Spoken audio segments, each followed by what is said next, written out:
The madness always arrived quietly. A tremor in a teacup, a whisper no one else heard, a flicker of fear behind the eyes of someone who, just yesterday, seemed perfectly sane.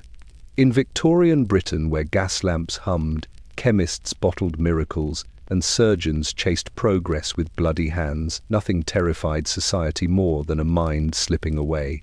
Schizophrenia, though unnamed, stalked parlours and workhouses alike, tearing reality at its seams while London hurried past in a fog of coal, smoke, and denial. Families hid their afflicted behind velvet drapes. Doctors spoke in rigid tones of melancholic excitation and moral insanity, pretending they understood what they did not. And in the vast asylums rising across England, stone fortresses built to confine what society feared, patients wandered through echoing corridors, pursued by voices only they could hear. Some screamed at invisible figures. Some recoiled from empty air. Others sat terribly still, staring into a world no Victorian instrument could measure. Madness became a ghost that walked the city, uncatchable, uncontainable, and utterly merciless. If you're new here, settle in. These shadows run deep. Like the video, subscribe, and tell me where you're listening from tonight: London, New York, Manila, so we can step into the fog together. Because this is the story of the era when the human mind became a battlefield, and Victorian society learned that sanity was far more fragile than anyone dared admit. The trouble began on an evening so ordinary that no one in the Whitford household would ever be able to recount what made it different. The lamps had been trimmed, the curtains drawn against the November fog, and the fire in the drawing room burned with a soft, steady hiss. Mr. Jonathan Whitford, solicitor, husband, meticulously punctual man, sat reading the Times, while the clock in the hallway ticked with its usual prim authority. Nothing was amiss. Nothing at all, until he heard the first footstep upstairs. It was a single, deliberate sound, measured, firm, unmistakably human. Jonathan lowered his newspaper. His wife was at her sister's in Kensington. The servants had retired to the kitchen. No guest was expected. No window stood open. No door unlatched. And yet, the footsteps continued. Slow, solitary steps, tracking the length of the upper corridor, as though someone were pacing with great thought or great worry. Jonathan rose, heart tapping against his ribs in a restrained but noticeable alarm. He was not a fanciful man. He believed in contracts, bank ledgers, and the rational workings of the English mind. But the silence between each step held something else, something colder than a draught and heavier than imagination. When he reached the base of the staircase, the sound ceased as neatly as though it had been cut with a blade. He waited. The house waited with him. Then 3 more steps. This time, they were closer. Jonathan climbed the stairs with the careful dignity of a man determined not to embarrass himself before an empty hallway. His hand tightened on the banister as he reached the landing. The corridor stretched ahead, thick with shadow, lined with doors that seemed suddenly unfamiliar. He strained his eyes. Nothing moved. The air, however, felt oddly disturbed, stirred, as though someone had passed through it seconds before. He opened the door to the master bedroom. Nothing. The guest room. Nothing. His study. Nothing but papers and the faint scent of ink. And yet, as he stood there, surrounded by perfect domestic order, a soft tap echoed behind him, another footstep, this time just inches from his back. Jonathan spun around. No one stood there. He felt, in that moment, a sensation he later struggled to describe in the trembling script of his diary. A pressure in the air, the outline of presence without form. Not imagination, not fear, something between them, like a thought becoming solid. He descended the stairs more quickly than he cared to admit. When he reached the drawing room, the lamp flickered violently, as though reacting to something unseen. The clock ticked on with perfect indifference. Jonathan returned to his chair and attempted to resume reading, but the words blurred. Every few seconds he glanced toward the ceiling, waiting for another step. None came.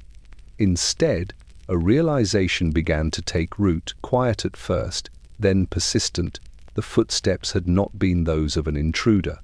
They had followed his own rhythm, matched his own pace, as though they knew him, as though they were walking with him.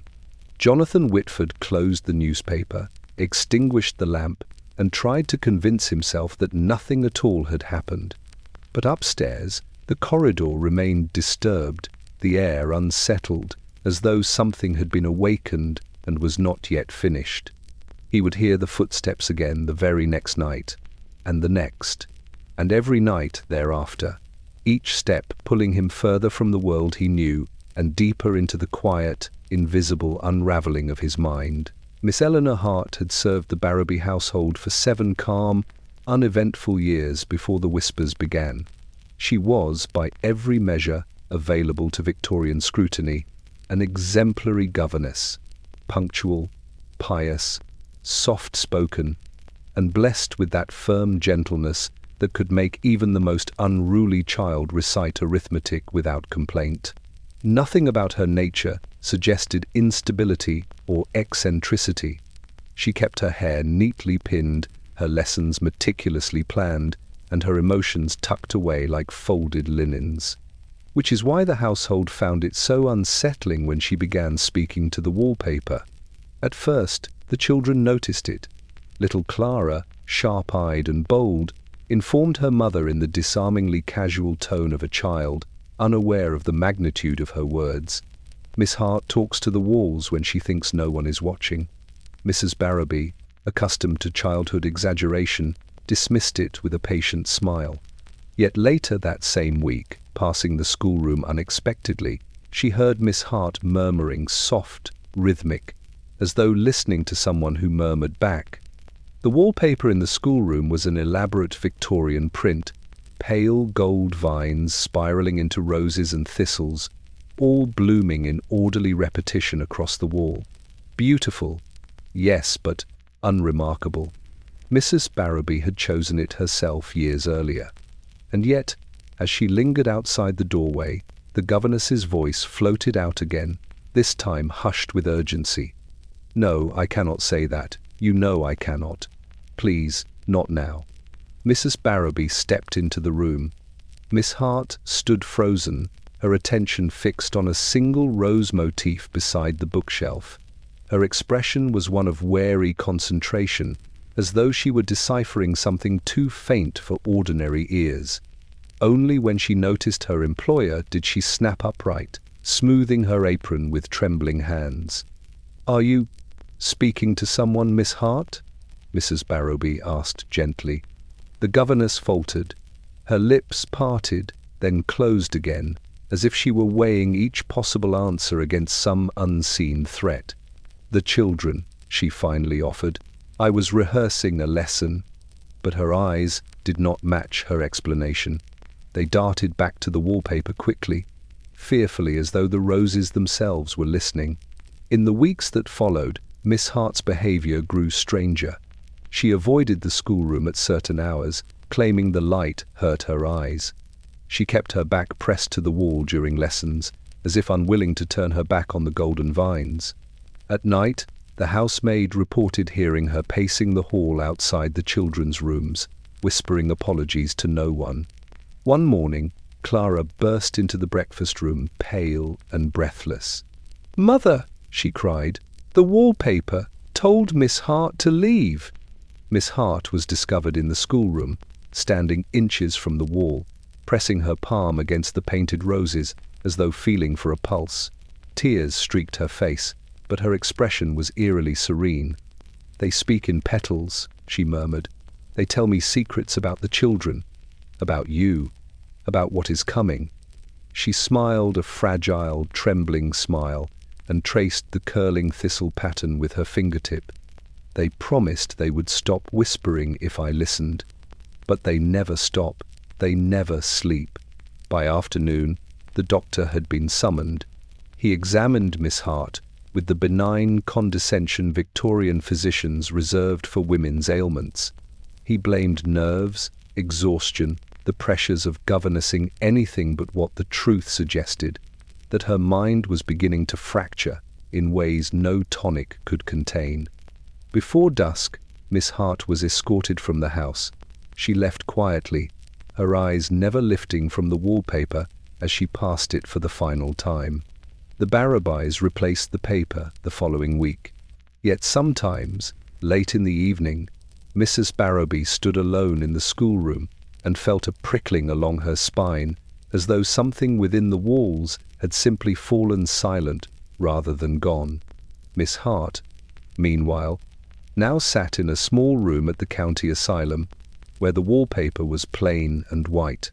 Still, she listened, and sometimes she whispered back.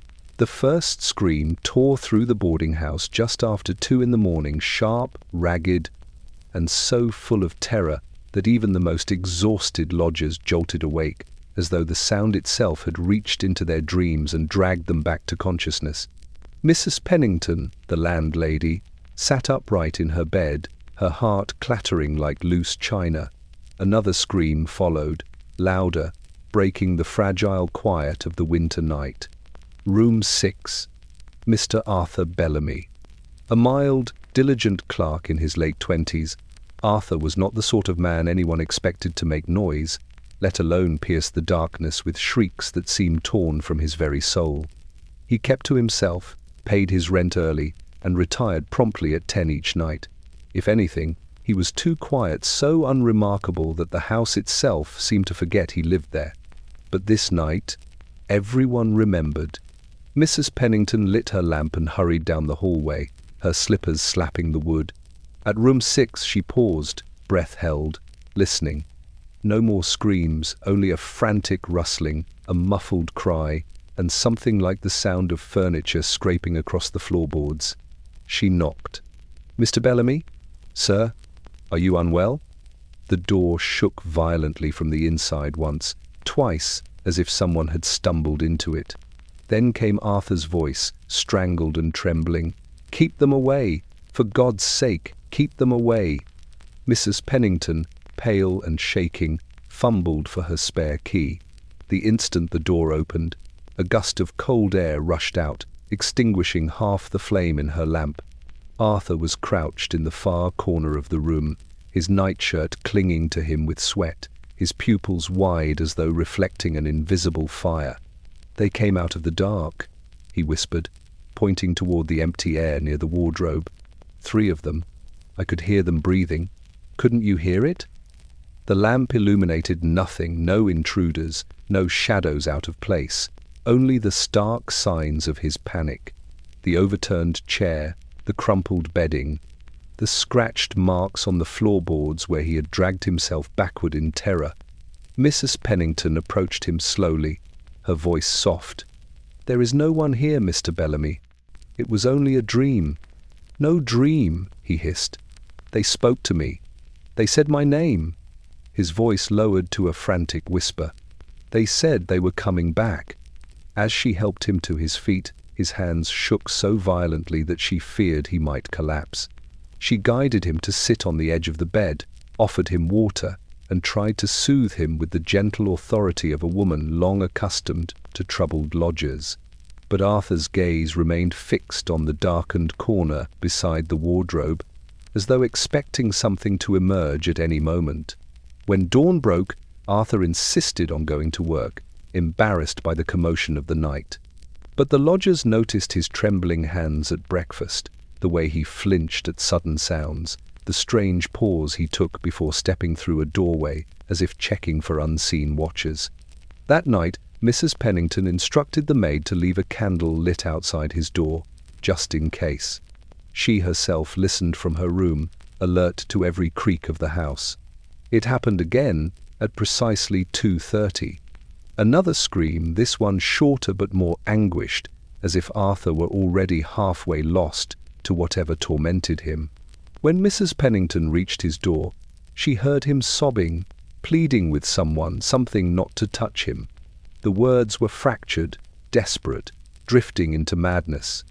By the 3rd night, no one in the house slept, and Arthur Bellamy, once so ordinary he seemed carved from quiet routine, now walked each day with hollow eyes, as though the nights were swallowing him piece by piece. What visited him in that darkness, hallucination, nightmare, or something far more insidious had begun its work, and it had no intention of letting him go. Dr. Augustus Harrow was not a cruel man, at least not by his own measure. In the refined medical circles of Victorian London, he was regarded as a gentleman of learning, impeccably dressed, fastidious in his habits, and fiercely committed to the belief that all human suffering could be traced to moral error. To him, madness was not an affliction of the brain, but a collapse of character, a slow surrender to weakness, vice, or spiritual corruption. And so, when the first patients exhibiting voices, visions, and fractured thoughts were brought to his private clinic on Waverley Street, he approached their condition with the same methodical certainty he applied to broken bones or digestive troubles. He questioned them sternly, searching not for neurological clues but for confessions, sins hidden beneath polite silence, desires twisted out of shape, temptations indulged until the mind itself revolted. He kept a ledger, thick and leather-bound, in which he recorded each case with elegant, merciless handwriting. One entry read, "Patient claims to hear voices. Diagnosis, indolence of spirit. Prescribe discipline, cold immersion, and improved devotion to Scripture." Another, "Patient believes strangers conspire against him. Diagnosis, moral cowardice. Recommend isolation until humility is restored."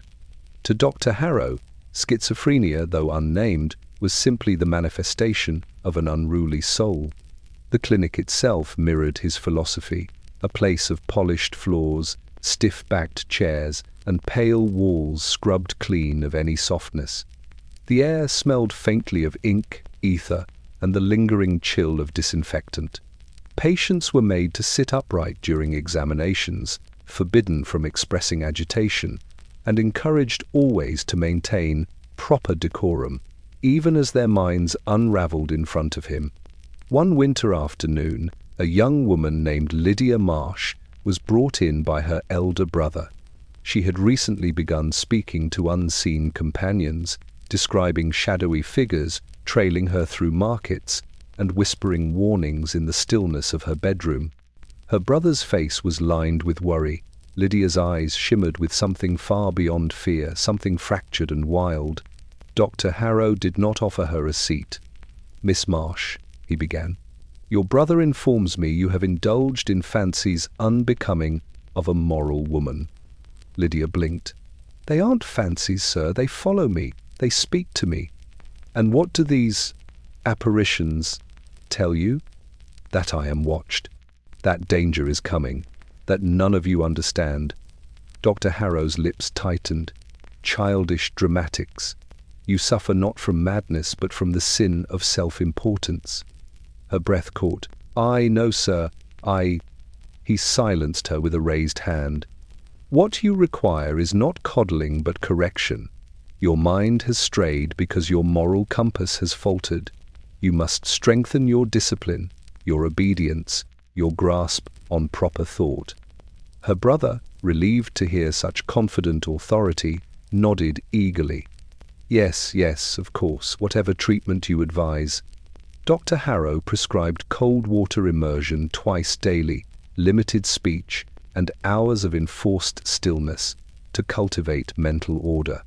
Lydia returned to the clinic for weeks, each time more hollow than the last. The voices did not cease. Instead, they grew louder, enraged that she ignored them. Her once bright eyes dulled into a haunted vacancy, but Dr. Harrow interpreted this as progress humility taking root. It was only when she collapsed in the street, half frozen, disoriented, mumbling incoherently, that her family sought help elsewhere. Another physician, younger and more curious than Harrow, suspected the condition was not moral at all, but something deeper, an illness of perception, a misfiring of thought. Dr. Harrow dismissed such theories as radical nonsense. In his ledger he wrote, "Patient removed prematurely by family. Mental demise regrettable but predictable. What cannot be cured by discipline cannot be cured at all." And so, the doctor continued his work with unwavering confidence, blind to the growing truth around him that he had mistaken a medical catastrophe for a moral failing, and in doing so had condemned more than one fragile mind to break entirely. The orphanage on Milbury Lane was a place of perpetual greyness. Grey walls, grey skies, grey wool blankets, all tinged by the soot drifting endlessly from the factories crouched along the riverbank. Children played in muted tones, their laughter thin, their imaginations tempered by hunger and discipline. But little Alice Whitcomb, 7 years old, pale-cheeked and slight as a shadow, saw something no other child did. She saw angels in the smoke. It began on a morning when the matron's temper had been particularly sharp. The fire in the kitchen stove burned badly, coughing out acrid plumes that curled through the cracks in the doorway. While the other children ate their porridge in sullen silence, Alice watched the drifting soot with rapt attention, her spoon forgotten. The smoke gathered, swirled, and at least to her eyes, shaped itself into figures with wings like crumpled silk. Their faces glowed faintly, though no light should have reached that dark corner of the dining hall. "They're beautiful," she whispered.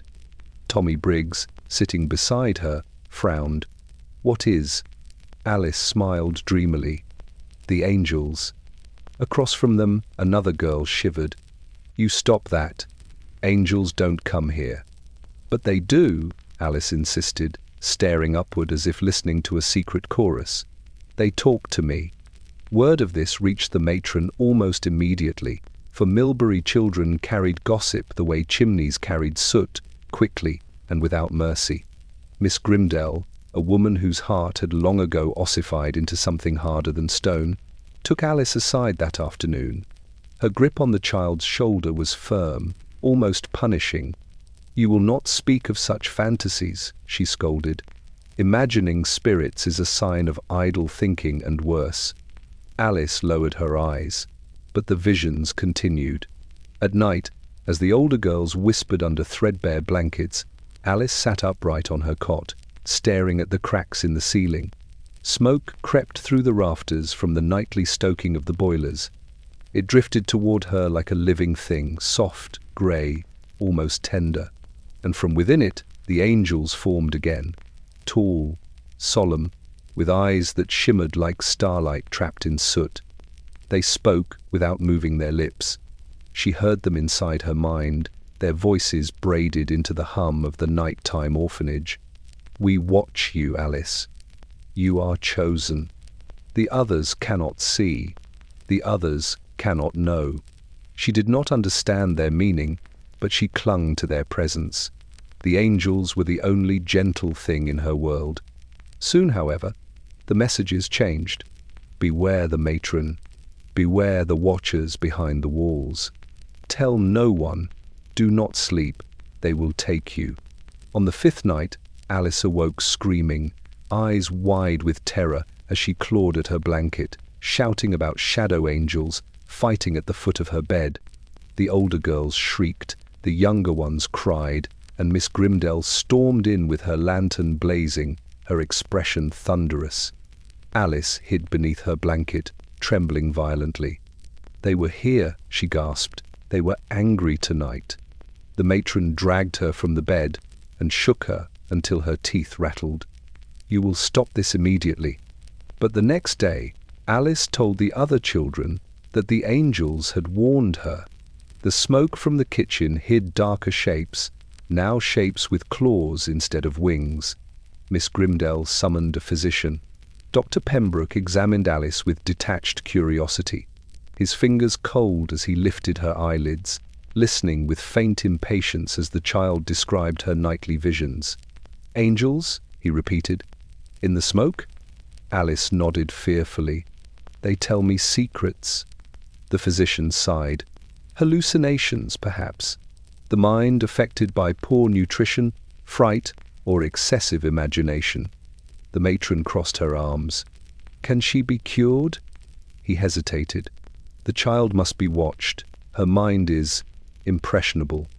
Alice was returned to her cot, pale and trembling.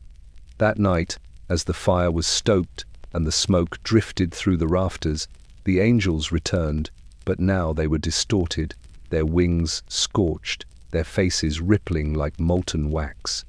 "You told the doctor," they hissed. "You should not have spoken. Now they will come for you." Alice curled into a ball and covered her ears. But the voices twined around her like smoke, unavoidable and absolute. Within a week, she stopped sleeping entirely. Within 2, she stopped speaking. And within a month, Alice Whitcomb was transferred quietly to a county asylum, her departure recorded in the orphanage ledger as simply, "Child overcome by delusional fancies." The smoke angels, unseen by all but her, drifted with her into the carriage, whispering all the way. On the morning of her wedding, Charlotte Wexley looked every bit the portrait of Victorian grace. Her gown, a cascade of ivory silk, shimmered faintly beneath the stained glass windows of St. Hilda's Church. The veil, trimmed in delicate Chantilly lace, fell softly over her flushed cheeks. Guests whispered that she resembled an angel descending upon the aisle, radiant, serene, untouched by earthly worry. But beneath the fine corsetry and carefully pinned curls, Charlotte trembled. She had been trembling for weeks. At first, it was dismissed as bridal nerves, a flutter of the heart here, a faint dizziness there. Nothing unusual for a young woman preparing to bind her life to a man of status and solemn expectations. But on the eve of the ceremony, Charlotte confided to her sister that she had begun to hear a voice low, insistent, and horribly calm. "Do not step forward," it warned. "He is not the man he pretends to be." The voice came again just before dawn, as she lay staring wide-eyed at the embroidered canopy above her bed. "Turn back, Charlotte, before it is too late." Her sister tried to soothe her with laughter. "Every bride doubts herself the night before. You're simply nervous." But Charlotte shook her head, her eyes swimming with fear. "No, this voice knows things. About him, about the future. It's as if someone stands beside my bed, whispering into my ear." Her sister insisted it was imagination. The household dismissed it as a chill of the nerves. But the voice did not fade, it multiplied. By the morning of the ceremony, whispering spirits seemed to crowd around her, invisible yet unmistakably real. They tugged at the edges of her thoughts, filling her skull with warnings, accusations, and a creeping sense of doom. She felt as though an unseen congregation accompanied her to the church, murmuring in agitation, pacing behind her like restless spectres. As the organ began its stately procession and the guests rose, Charlotte's trembling intensified. Her father, proud and oblivious, offered his arm. The aisle ahead stretched like a corridor in a fever dream, too long, too bright, the faces around her blurred into waxen masks. When she took her first step, the voices surged. "Stop. Turn back. He will ruin you. He will destroy you." Charlotte's breath caught. Her veil fluttered violently, though no breeze moved through the church. Halfway down the aisle, a new voice cut through the others, sharp, commanding, unmistakably male. "If you take another step, Charlotte, you will never return." Her knees buckled. A ripple of alarm passed through the congregation as she clutched her father's sleeve. Her pupils widened, her fingers whitened, her entire body seized with tremors. "What is it, child?" her father whispered urgently. Charlotte's gaze darted around the church, searching for the source of the voice. Shadows writhed at the periphery of her vision. Her fiancé stood waiting at the altar, confusion twisting his features. But Charlotte saw something else, hovering over his shoulder, a shape, tall and indistinct, whispering into his ear with a serpentine patience. She stumbled backward. "No," she gasped, shaking I cannot go to him." Her father, mortified, attempted to steady her. The guests murmured behind gloved hands. Someone called for a physician, and Charlotte, trembling uncontrollably, whispered through her tears, "They won't let me marry him. They say he's already planning." Her sentence fractured into incoherence. She pressed her hands to her temples. Please make them stop speaking. Her veil slipped from her hair and drifted to the floor like a discarded feather. The wedding never resumed. Charlotte was taken home, sedated with laudanum, and confined to her room under the watchful eye of both family and doctor. The voices, however, remained. They grew sharper, more relentless, filling her mind with warnings, prophecies, and accusations, until sleep became an enemy and waking a torment. Within a fortnight, her family arranged for her rest and safety at a private asylum on the outskirts of London. The church bells of St. Hilda's rang again soon after this time for an entirely different ceremony. Her fiancé, now unburdened, married Charlotte's younger cousin, and Charlotte Wexley, trembling bride, spent her wedding day wandering the whitewashed halls of an institution, still whispering to unseen figures who refused to release their hold. The Hargreaves' residence was a house trained in silence. Its tall windows, draped in embroidered lace, filtered the London fog into muted shades of pearl and ash. Its halls were carpeted thickly enough to swallow footsteps whole. Even the clocks seemed to tick with a kind of discretion, as though mindful not to intrude upon the family's cultivated sense of calm. Yet behind this polite hush, something was breaking. It began with Edmund Hargreaves, the eldest son, a young man of impeccable breeding and increasing fragility. He had once been the pride of his father's ambitions and his mother's social boasts. Cambridge-educated, eloquent, handsome, the sort of gentleman who inspired confidence simply by entering a room. But in the spring of his 28th year, Edmund's brightness dimmed. His speech grew hesitant. His gaze wandered. He paused in the middle of sentences, as though listening to someone the rest of the room could not hear. At first, the family called it exhaustion, then nerves, then melancholy, never madness. That word was forbidden, stricken from conversation as thoroughly as if it had been outlawed. Mrs. Hargreaves, always composed, began serving Edmund's meals in his room to allow him privacy. His father, Colonel Hargreaves, developed an abrupt fascination with newspaper articles and retreated behind them whenever Edmund entered a room. The younger sisters, Catherine and Rose, were instructed not to ask their brother questions, not to stare, not to mention that sometimes he muttered to himself at the dinner table. To dwell on such matters is unhelpful, Mrs. Hargreaves warned. It encourages impressions, yet impressions grew regardless. One evening, Catherine found Edmund standing motionless on the staircase landing, hands clutching the banister until the knuckles shone white. His eyes were fixed on an empty corner, as though something terrifying crouched there. "Edmund," she whispered, "are you unwell?" His answer was a shaky breath. Then, without looking at her, he murmured, "Do you see him?" "See who? The man in the coat?" Edmund leaned closer, voice dropping to a frightened rasp. "He comes at night. He stands beside my bed and tells me what father really thinks of me, what mother hides, what the house knows." Catherine, trembling, could only manage. "There is no man, Edmund." Edmund's face twisted in anguish. "But he speaks. He tells me things no one else hears." Mrs. Hargreaves appeared behind them at that moment, her expression freezing at the sound of her son's words. With a single, swift gesture, she sent Catherine away. Hand pressed to her pearls, she guided Edmund down the stairs and into the parlour, murmuring reassurances too brittle to be soothing. When the doctor was summoned the next morning, he was ushered into the house by a footman who had clearly been sworn to secrecy.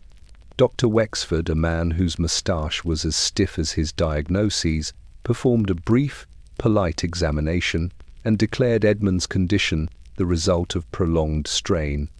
Rest, he recommended, and discretion. Discretion, the family understood perfectly. Edmund's room became a world unto itself. Meals were left at the door. Visitors were discouraged.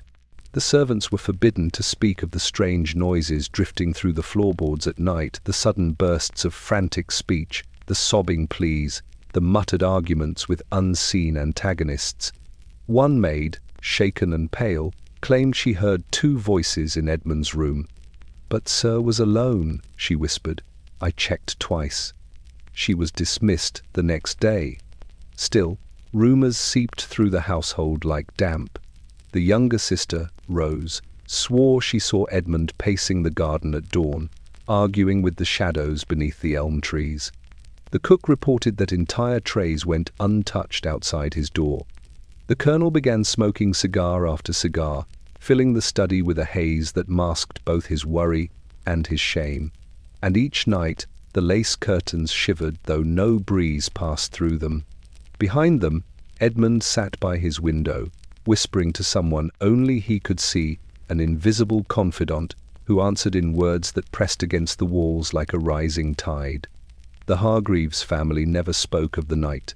Edmund shattered a mirror with his bare hands, insisting that reflections were spying on him. Nor did they speak of the morning he attempted to lock himself in the cellar, claiming it was the only place they could not reach him. Instead, they arranged a quiet carriage at dawn. A destination was not discussed, only implied, a rest home, outside the city where patients were admitted under false names and families sent donations instead of letters. The lace curtains remained closed long after Edmund was gone, and though the house resumed its elegant silence, neighbours would later recall a strange detail. Every night for months afterward, a lamp burned in Edmund's empty room, flickering wildly as though someone inside was still pacing, still whispering, still trying to keep the voices at bay. The parish of St. Bartholomew's stood at the edge of a wind-swept heath, its crooked gravestones leaning like weary old men, and its small stone church perpetually wrapped in a chill that seemed to seep from the very earth. For nearly 30 years, Reverend Silas Albright tended this lonely congregation with unwavering solemnity. But it was his son, Thomas, bright, devout, and tender-hearted, who had been regarded as the true hope of the parish.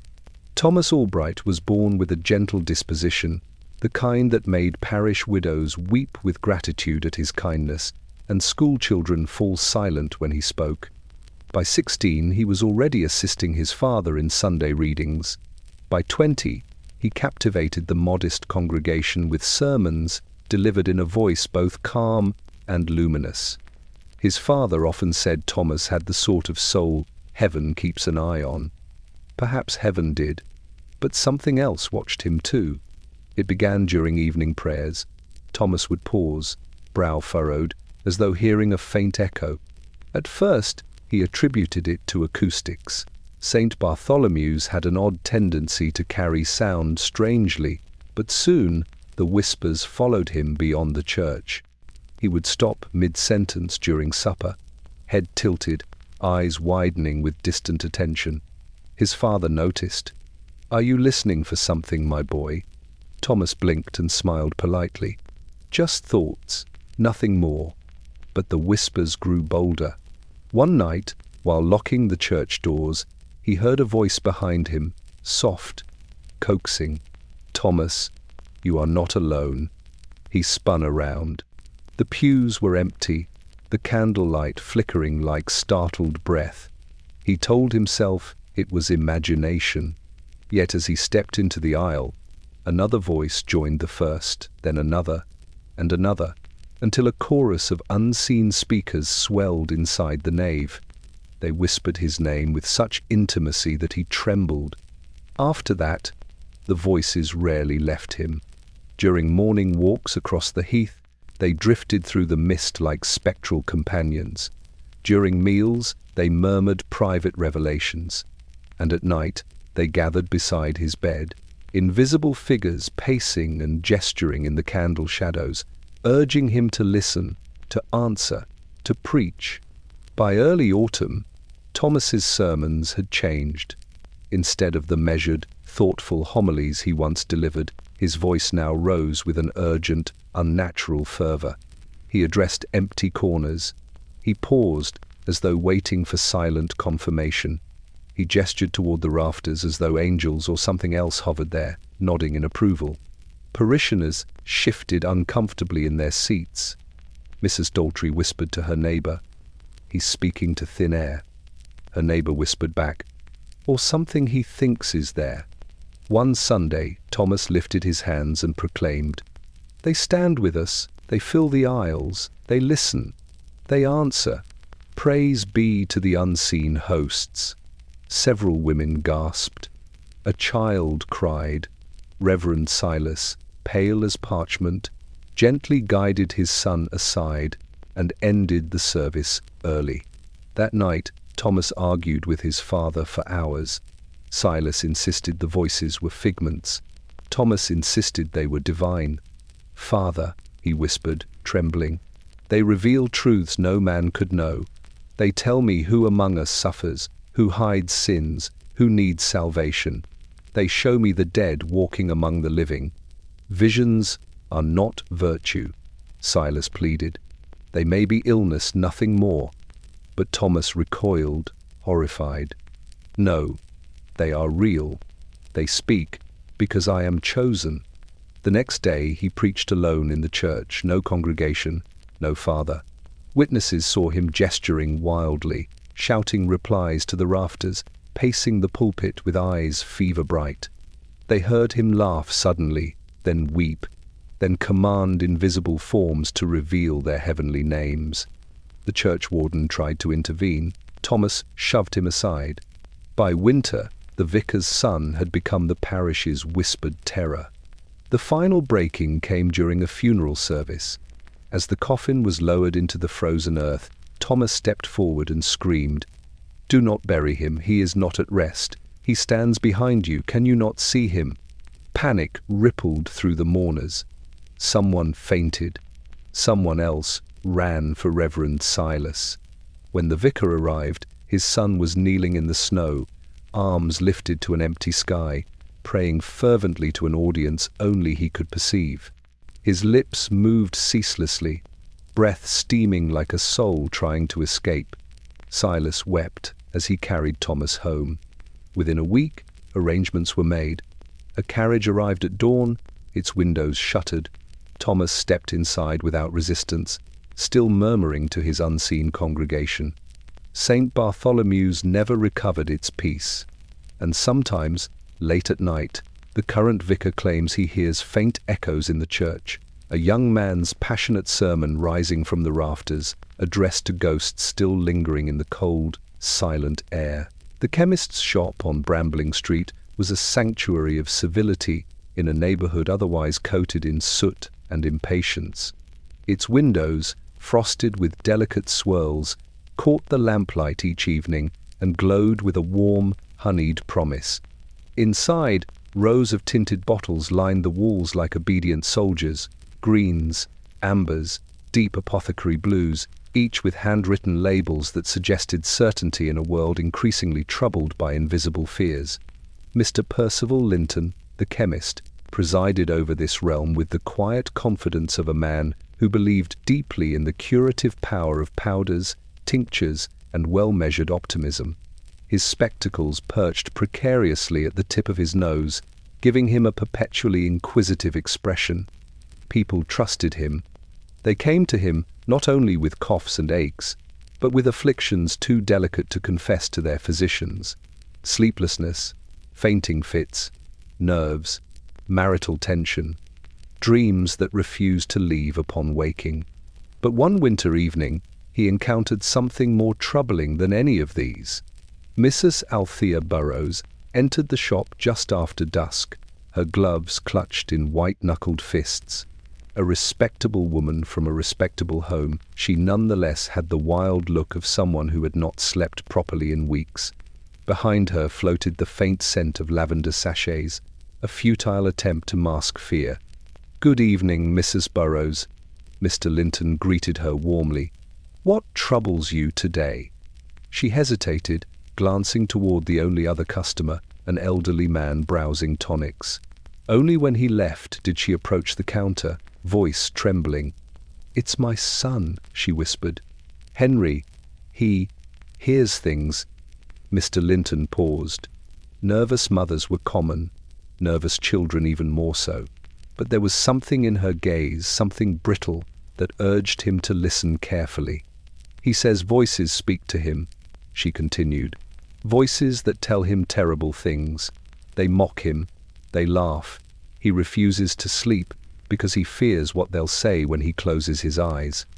"And how old is the boy?" 12. The chemist's sympathetic expression faltered. Children, he knew, were susceptible to imagination. But the way Mrs. Burroughs described the voices, persistent, mocking, cruel, hinted at something darker, something creeping beyond mere childish fancy. Still, Mr. Linton believed in remedies. "Tell me," he said gently, "does the boy seem feverish? Does he complain of pain?" "No, only the voices." A somber quiet settled between them. Mr. Linton turned toward his shelves, fingers trailing meditatively across glass bottles until they reached a cluster of pale blue vials, his new supply of bromide preparations, popular among progressive practitioners who swore by their calming effects. He selected one carefully. "This," he explained, setting the vial on the counter, "is a sedative compound, gentle, harmless when taken properly. It should quiet the nerves, still the mind.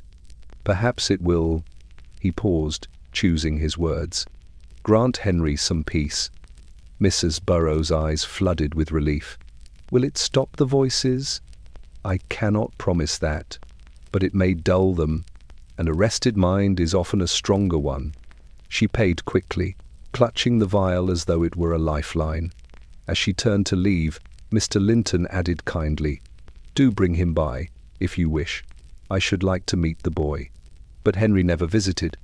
2 weeks later, Mrs. Burroughs returned, this time frantic, dishevelled, her composure dissolved. "It made him worse," she cried. The voices grew angry. "They say the medicine is poison. They tell him I'm trying to silence them." He smashed the vial, Mr. Linton. He said the shadows in his room ordered him to do it. Mr. Linton stiffened. "Shadows?" She nodded tearfully. "He says they whisper now too." The chemist, usually so certain of his craft, felt his confidence evaporate like ether off the skin. This was no mere nervous affliction. No tincture could soothe a mind that perceived threats in its very own silence. "Mrs. Burroughs," he whispered carefully, "I fear this may be beyond my apothecary. The boy must see a physician." She stared at him with hollow eyes. "And be locked away? Like a lunatic? No, no, he is still my Henry." Her voice broke. She left with no medicine, no hope, and no plan. Mr. Linton stood alone among his bottles, his soldiers, realizing for the first time that some ailments marched beyond his reach. The air in the shop felt heavier, as though the fear Henry carried had passed through his mother and now lingered in the quiet corners. Late that night, while extinguishing the lamps, Mr. Linton thought he heard a faint whisper behind him, too soft to decipher, too unsettling to ignore. He turned. Nothing. But he slept poorly for weeks afterward. The dressmaker's apprentice, Clara Finch, had always prided herself on precision. Her stitches were straight, her hems exact, her pin placements so delicate they seemed whispered into fabric rather than driven through it. Clients adored her quiet efficiency. Madame Bristow, the proprietress of the shop, declared Clara as reliable as the ticking of a clock. But clocks could falter, and mirrors, Clara would soon learn, could betray. It began during an ordinary fitting. A wealthy customer had commissioned an evening gown of midnight blue velvet, and Clara, kneeling beside her, had risen to fetch a new length of ribbon. The shop's large, gilt-framed mirror stood opposite her work table. reflecting every flutter of silk and every hush of movement. Clara paused before it, smoothing her hair with absent fingers. Her reflection did not pause. For the briefest heartbeat, the image in the glass lingered, her hand still raised, while Clara herself had already turned away. A trick of the eye, she told herself. Fatigue. A momentary lapse in attention. But when she looked again, the reflection smiled. Clara did not. Startled, she stumbled backward, knocking over a box of pins. The customer gasped. Madame Bristow scolded. Clara apologized in a trembling whisper, blaming the stumble on dizziness, though her pulse hammered so violently she feared it might burst through her ribs. That evening, alone in her small attic room above the shop, Clara lit her candle and dared herself to face the mirror once more. The glass, clouded slightly at the edges with age, seemed innocuous, harmless even. She leaned in, breath tightening. Her reflection leaned in slower. A coldness gripped the back of her neck. Clara blinked rapidly, willing the illusion away. But the reflection blinked out of rhythm just a half-second too late, then tilted its head to the left, while Clara's head remained perfectly still. Her knees weakened. "Stop it," she whispered to the empty room. "You're imagining things." But imagination did not account for the way the reflection's eyes seemed brighter, sharper, as though something watched from behind them. Nor did it explain the faint, deliberate curl of its lips, an expression Clara had never worn in her life. For days she avoided the glass entirely, dressing by touch, braiding her hair without looking. But the shop was full of mirrors, small hand mirrors, tall standing mirrors, polished surfaces of glass-panelled cabinets. And each time Clara inadvertently caught a glimpse of herself, she found the same subtle delay, the same chilling smirk, as though her reflection hungered to reveal something she dared not know. Then the whisper came. It slid from the mirror one night as Clara extinguished her candle, a voice soft and intimate. "I am not you." Clara froze. The glass remained dark, but she sensed movement within it, a shifting, a rearranging, like someone pacing just behind the silvered surface. She whispered back, "What do you want?" The reply was immediate, almost amused. "To show you the truth." Clara felt the room tilt around her. She backed away, heartbeat thunderous, until her shoulders hit the far wall. The mirror, faintly reflecting the moonlight, seemed to pulse like a living thing. Over the following week, her condition worsened. Clara began flinching at her own shadow. Customers complained she appeared distracted, dropping pins and losing track of measurements.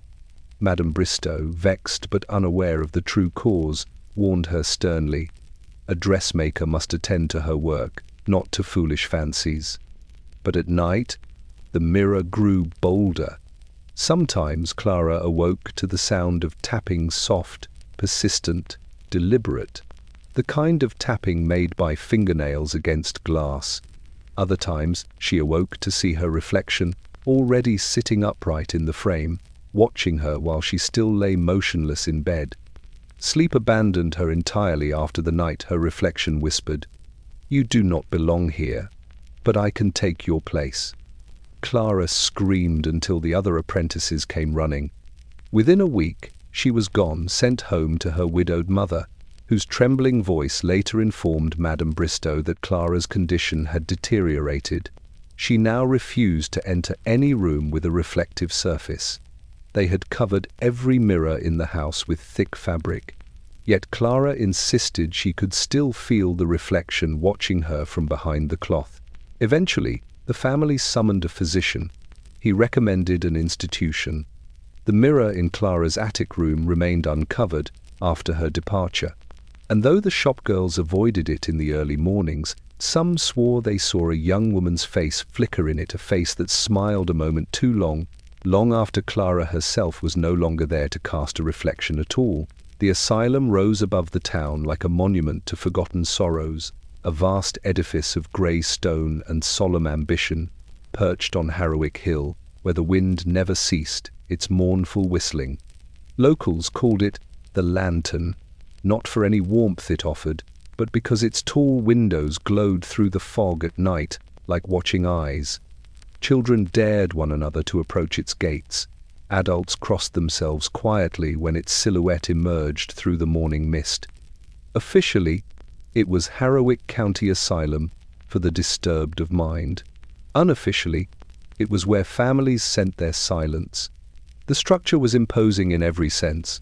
Towering chimneys that exhaled cold vapor year-round, iron gates that clanged like the final punctuation of a sentence, and wards that stretched endlessly beneath arched ceilings. The building had been designed with optimism, grand corridors, airy rooms, meticulous symmetry, as though beautiful architecture could coax sanity back into the minds within. But the air inside told a different story. It carried the faint scent of damp wool, ether, and despair. Voices drifted down hallways like lost birds. Footsteps echoed where no one walked. And the walls, scrubbed daily, still seemed to hold memories of every hand that had ever struck them in terror. On a particularly fog-heavy morning, a new arrival was brought through the front doors, a pale girl with trembling fingers and eyes that darted wildly at every shadow. Clara Finch, once a modest dressmaker's apprentice, now clung to her mother's shawl as though it were the last thread tethering her to reality. Dr. Oswin Blackwell, superintendent of the asylum, greeted them in his polished black coat. He was a man of contradictions, his voice soft as a hymn, yet his gaze sharp as a scalpel. "She will be safe here," he assured Clara's mother, guiding her through the paperwork. "Our treatments are humane, our staff attentive. She will find calm in our care."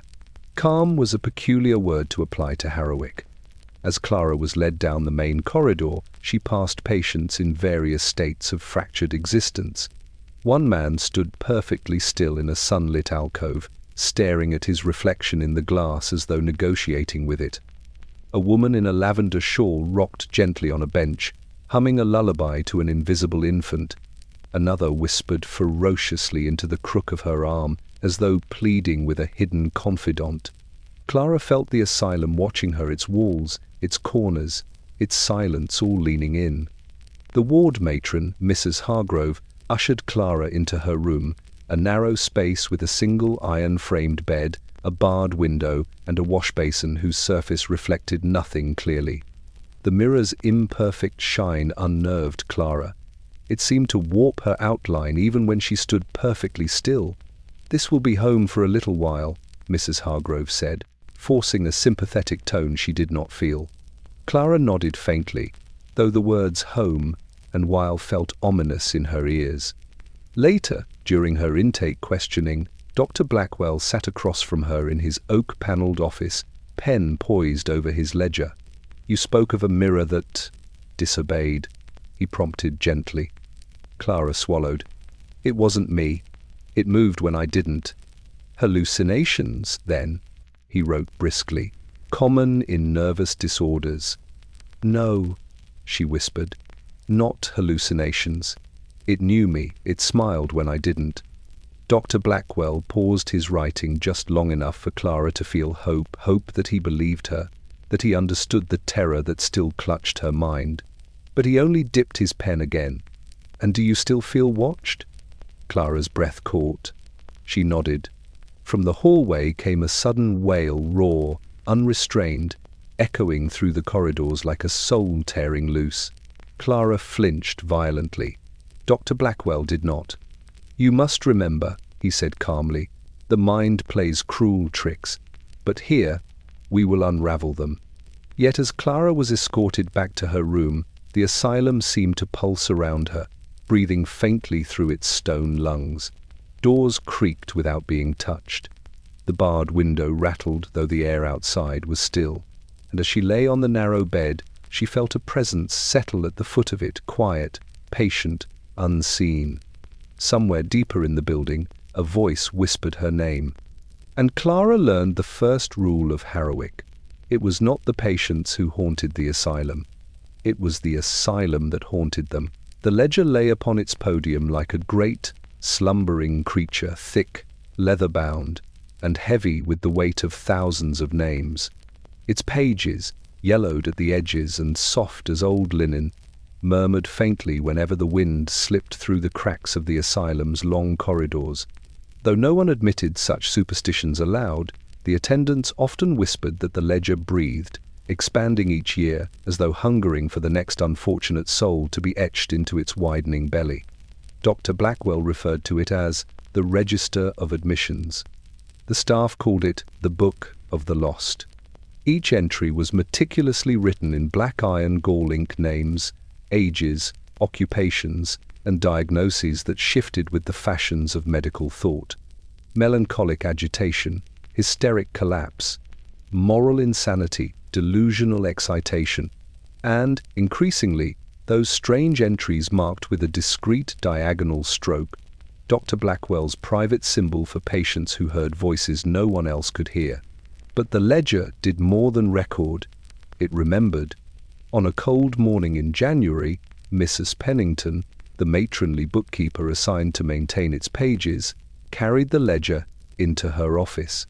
Her hands trembled slightly, not from age, but from the indefinable dread that accompanied every new entry.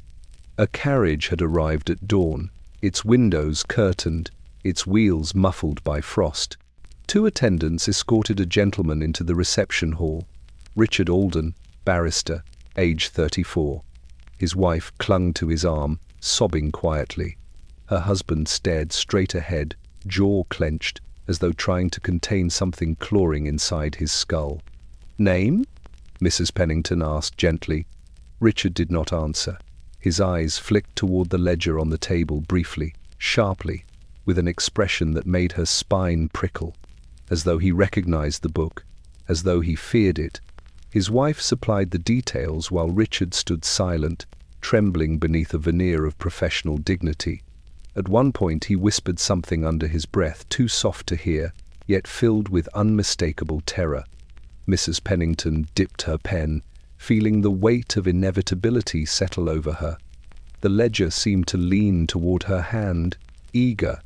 Richard Alden, age 34, occupation barrister, cause of admission persistent auditory disturbance, paranoia, nocturnal agitation.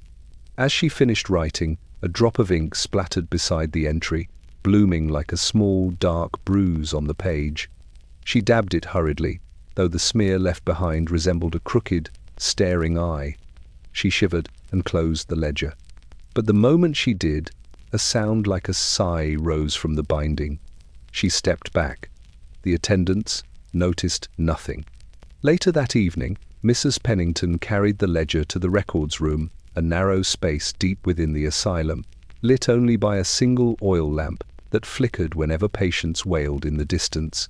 She placed the book on its shelf, ensuring it sat squarely between the previous year's volume and the blank one waiting for next year's tragedies. Just as she turned to leave, she heard it, the faintest whisper of parchment moving. She froze. The ledger lay still, but one corner of its cover had lifted ever so slightly, as though nudged by an invisible hand. The air in the records room thickened, heavy with the scent of dust and something faintly metallic. Mrs. Pennington approached slowly, heart pounding. When she reached for the cover, it fell closed with a soft but decisive thud. She gasped, stumbling back, her lamp flickering violently.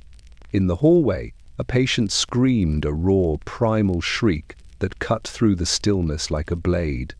Moments later, attendants rushed past her toward the east wing. The chaos distracted her just long enough to break the spell of the records room. But as she fled, she could not shake the sensation that the ledger had watched her leave. Over the following weeks, as Clara Finch and other new patients were admitted, the ledger grew heavier still. Its pages rustled at odd hours. Attendants swore it remained warm to the touch, as though absorbing the fear of each trembling signature. And every time a new name was added, the ink seemed to sink too deeply into the paper, like something beneath the surface was drinking it. No matter how many pages Mrs. Pennington filled, the ledger never lost space. It never slowed. It never ended.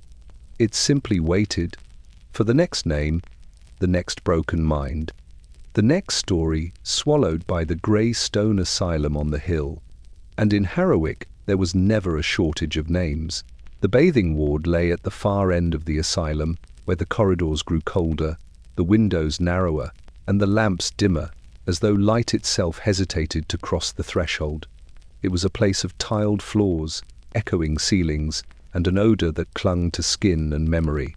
Damp linen, harsh soap, and the metallic chill of water that never warmed. Patients learned quickly that this ward was not for cleanliness. It was for obedience.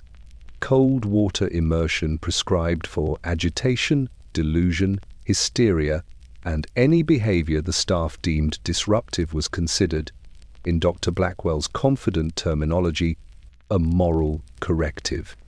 In the eyes of the Victorian medical world, shock could realign the mind, as though madness might be frightened back into order by sufficient physical discomfort.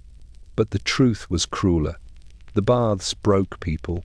On a grey February morning, Clara Finch was escorted into the bathing ward for the first time. The matron, Mrs. Hargrove, marched beside her with the clipped efficiency of someone who believed mercy to be a hindrance. Clara's thin nightdress fluttered against her knees as she walked, and her eyes never stopped flicking toward the corners of the room, searching for the shadows she believed still trailed her. Inside the ward, a long row of porcelain tubs gleamed beneath the gas lamps, each filled with water, so cold it smoked faintly. Several patients already occupied them, their bodies rigid, their teeth chattering uncontrollably. An attendant stood behind each one, expression flat, as though witnessing human suffering was simply part of the daily routine. Clara balked at the threshold. "No," she murmured, shaking her head. "Please. It will make them louder." Mrs. Hargrove tightened her grip on the girl's arm. "Nonsense! The cold will quiet your nerves." Clara's fingers dug into her own palms. "Not the nerves, the voices." The matron gave an impatient sigh. Voices cannot withstand discipline. Clara wanted to weep. The voices did not fear cold water. The voices did not leave her when she closed her eyes, or when she opened them, or when she pressed her hands against her ears until pain bloomed across her temples. They whispered behind her, beside her, sometimes from inside the mirror's warped surface. Cold water would not drive them away. But no protest mattered. 2 attendants lifted her and lowered her into a tub. The shock punched the breath from her lungs. Her body convulsed violently as the freezing water swallowed her to the shoulders. She tried to rise, but an attendant's firm hand pressed her back down. The world blurred into white. The voices surged in panic, sharp, dissonant, furious. "They're drowning you!" "Fight!" "Scream!" "Don't let them silence us!" Clara whimpered, unable to tell whether her trembling came from the cold or the terror. Her breath came in rapid bursts, fogging the air. Water seeped into her ears, muffling the attendant's orders, but sharpening the whispers. She clung to the rim of the tub until her knuckles blanched. Mrs. Hargrove, unmoved, checked her pocket watch. 5 minutes more. To Clara, 5 minutes was an eternity. She felt her heartbeat slow, her limbs numb, her vision narrowing into a tunnel of grey light. Then, faintly, too faintly to have been real, a warm hand grasped hers beneath the water. She gasped. No one was there, yet the fingers tightened, pulling gently, like someone guiding her into deeper cold. Above her, the attendants continued their casual conversation, unaware that Clara was slipping into a world they could not see, one made of whispers, reflections, and now, cold hands. When the allotted time finally passed, the attendants lifted her from the tub. Clara sagged against them, shaking uncontrollably. They wrapped her in rough towels and moved her to a wooden bench to recover. But the feeling of that unseen hand lingered phantom cold, intimate, and terrifying.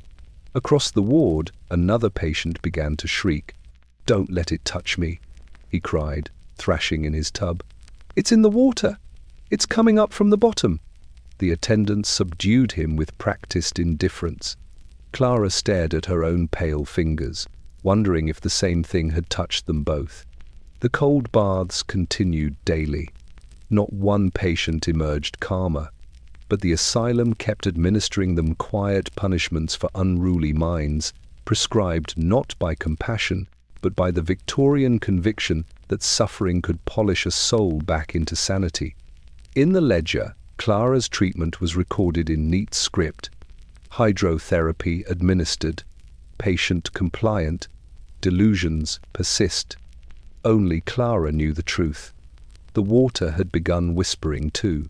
The East Wing, known among the attendants simply as Ward C, was the part of Harrowick Asylum where sound behaved strangely. The corridors echoed even when no one walked them. The lamps flickered as though disturbed by breaths that did not belong to the living, and the walls, though cold stone, often seemed to hum faintly, as if absorbing the ceaseless murmurs of the patients confined within. No one admitted such things aloud, but no attendant volunteered for the night shift in Ward C. It was here that the asylum placed those whose minds had slipped most profoundly, those who conversed with invisible companions, who argued with phantoms, who woke screaming at shapes that dissolved when the lamps were lit. Their voices rose and fell in overlapping currents, creating a constant murmur that flowed through the wing like a tide. Staff described it clinically as auditory disturbance. Patients described it differently. They called it the whispering.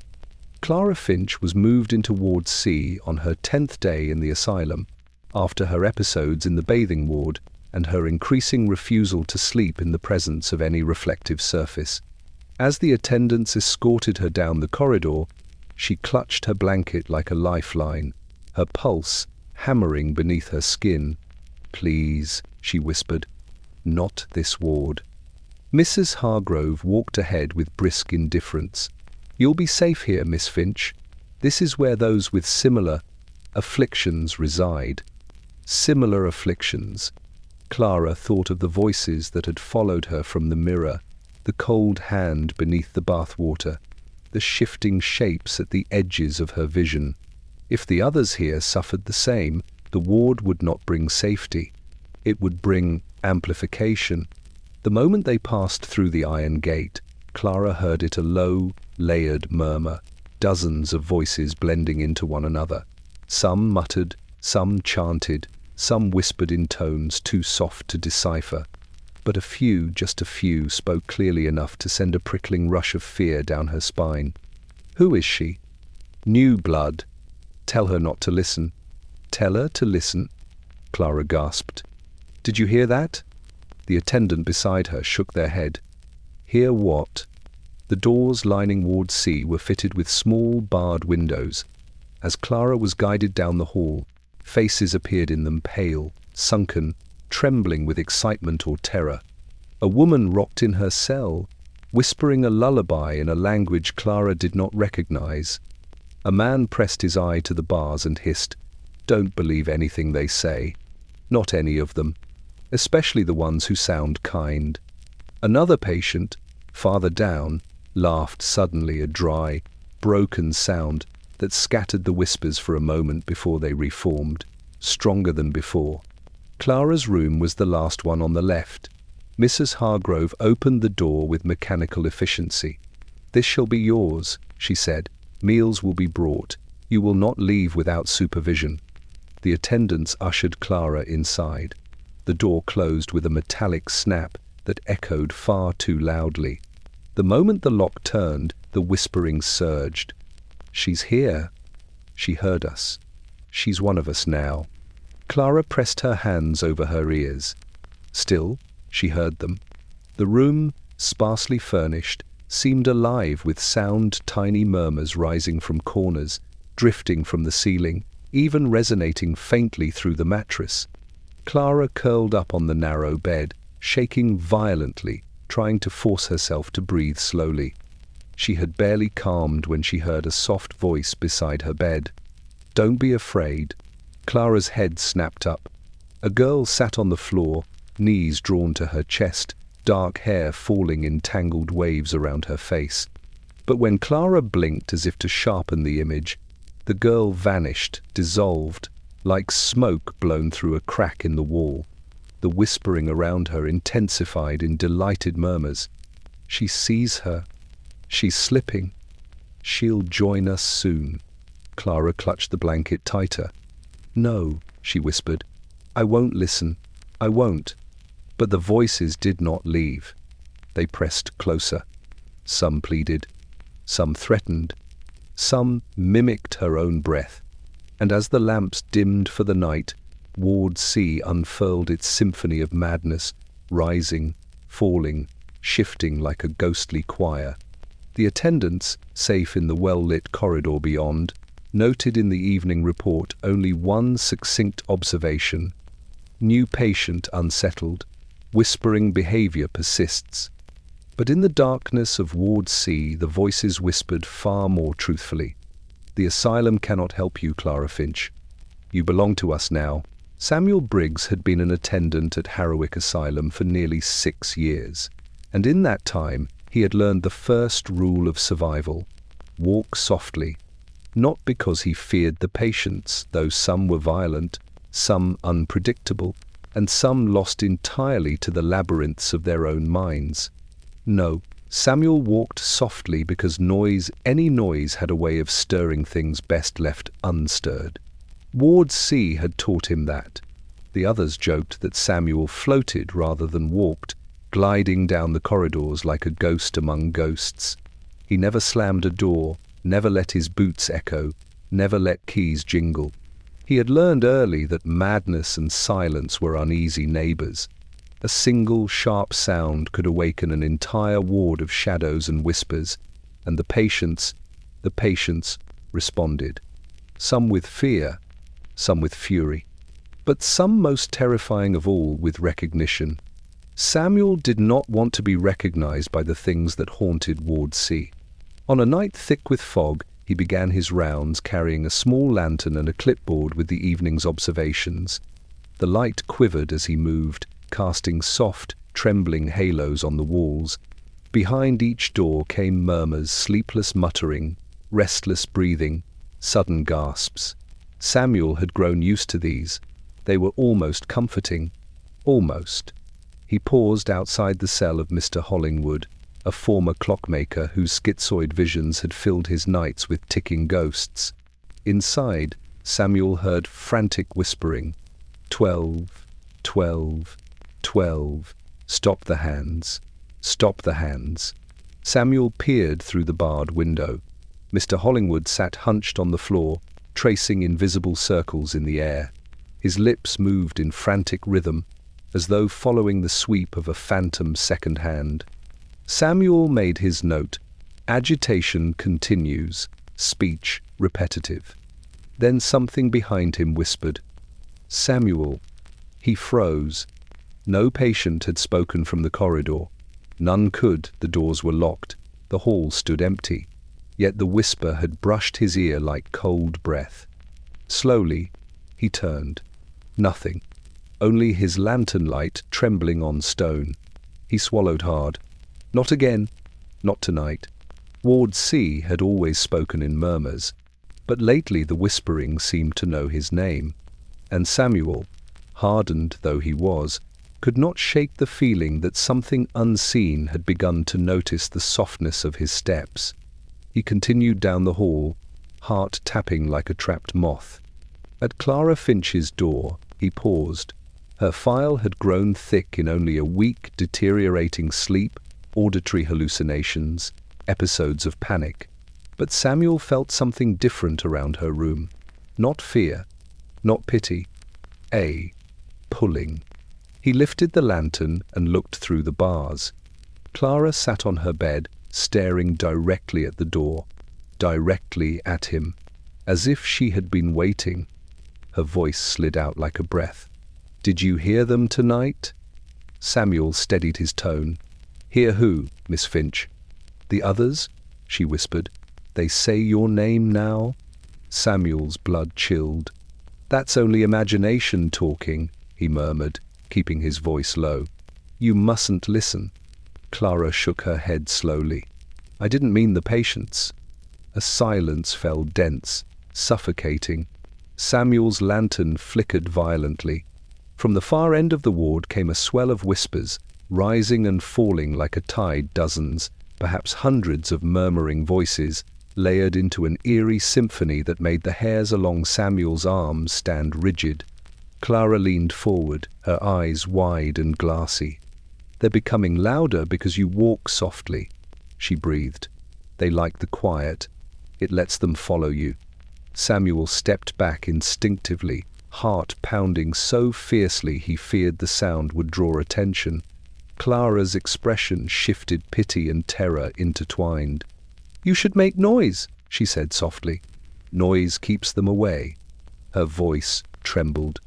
"But if you stay quiet, they will learn to walk softly too." Behind him, barely audible, came the unmistakable sound of footsteps.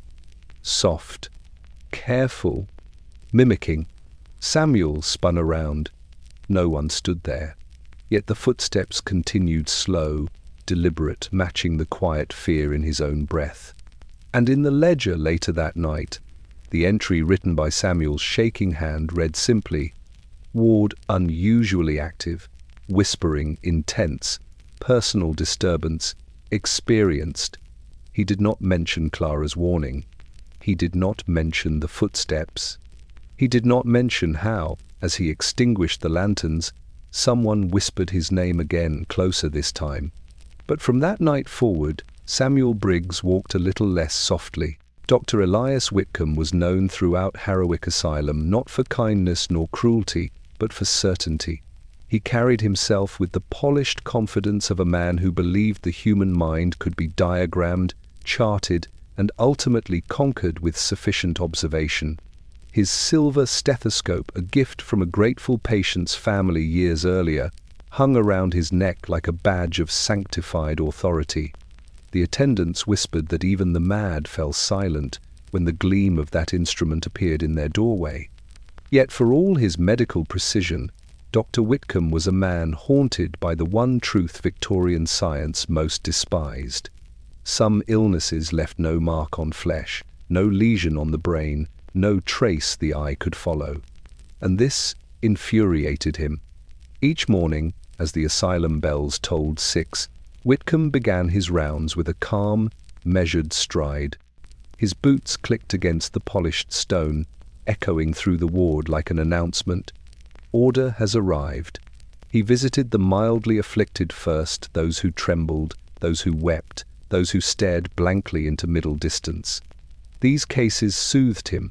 They responded to sedatives, rest, routine, their minds bent under discipline like soft metal. But Ward C ruined his composure. The whispering unnerved him, though he denied this vehemently. He insisted that acoustics, poor ventilation, and collective delusion explained the eerie murmurs drifting through the stone. Still, he never lingered there longer than necessary, and he always tightened his grip on the silver stethoscope when entering. It was on a particularly fog-heavy morning that he arrived at Clara Finch's cell. She sat upright on her bed, eyes red from sleeplessness, hands clasped tightly as though holding invisible objects together. When Dr. Whitcomb entered, she lifted her gaze slowly, too slowly, and he felt the familiar prickle of unease settle on the back of his neck. "Miss Finch," he began, adopting his gentlest professional tone, "you have been experiencing episodes." Clara whispered, "They won't be quiet." "The voices?" he asked, preparing his pencil. She nodded once. Dr. Whitcomb opened his ledger. "And these voices, are they distinct? Do they speak coherently?" Clara hesitated. "They speak, as if they know me better than I know myself." The physician stiffened. "Hallucinations often assume familiarity. The brain—" "They're not inside my mind," she interrupted. "They're in the walls." Dr. Whitcomb forced a patient smile. "Sound plays tricks. They say your name too." His hand froze mid-sentence. Clara watched him carefully, as though measuring how much truth his composure could bear. "They say you don't sleep, that you pace your study at night, that you fear the silence more than you fear us." Dr. Whitcomb snapped his ledger shut. "That will do, Miss Finch." But she continued, soft as a prayer. "They say you hear them when you place your stethoscope against certain doors." "Enough," he barked, sharper than intended. The lantern flickered. A whisper slid across the cell like a cold fingertip. "Elias." Dr. Whitcomb spun toward the doorway, jaw clenched, eyes straining for a culprit. But the corridor beyond lay empty, dim, and still. He swallowed hard and forced himself to breathe evenly. Clara whispered, "You heard it." He shook his head violently. Auditory bleed. Nothing more. But his pulse betrayed him. In the hall, an attendant approached. "Doctor, are you unwell?" Whitcomb straightened. "Perfectly. Fetch me the casebook for Ward C. I'll be reviewing all delusional patterns today." The attendant hurried off. Alone again, Dr. Whitcomb touched the silver stethoscope at his chest. Once polished and proud, it now felt strangely heavy, colder than the morning air. He remembered, unwillingly, the first time he had pressed its bell to a patient's ribs and heard not a heartbeat, but the faintest murmur of words he could not decipher. He had blamed fatigue. He had blamed echo. He had blamed anything but the possibility that some madness was not confined to the minds of the patients.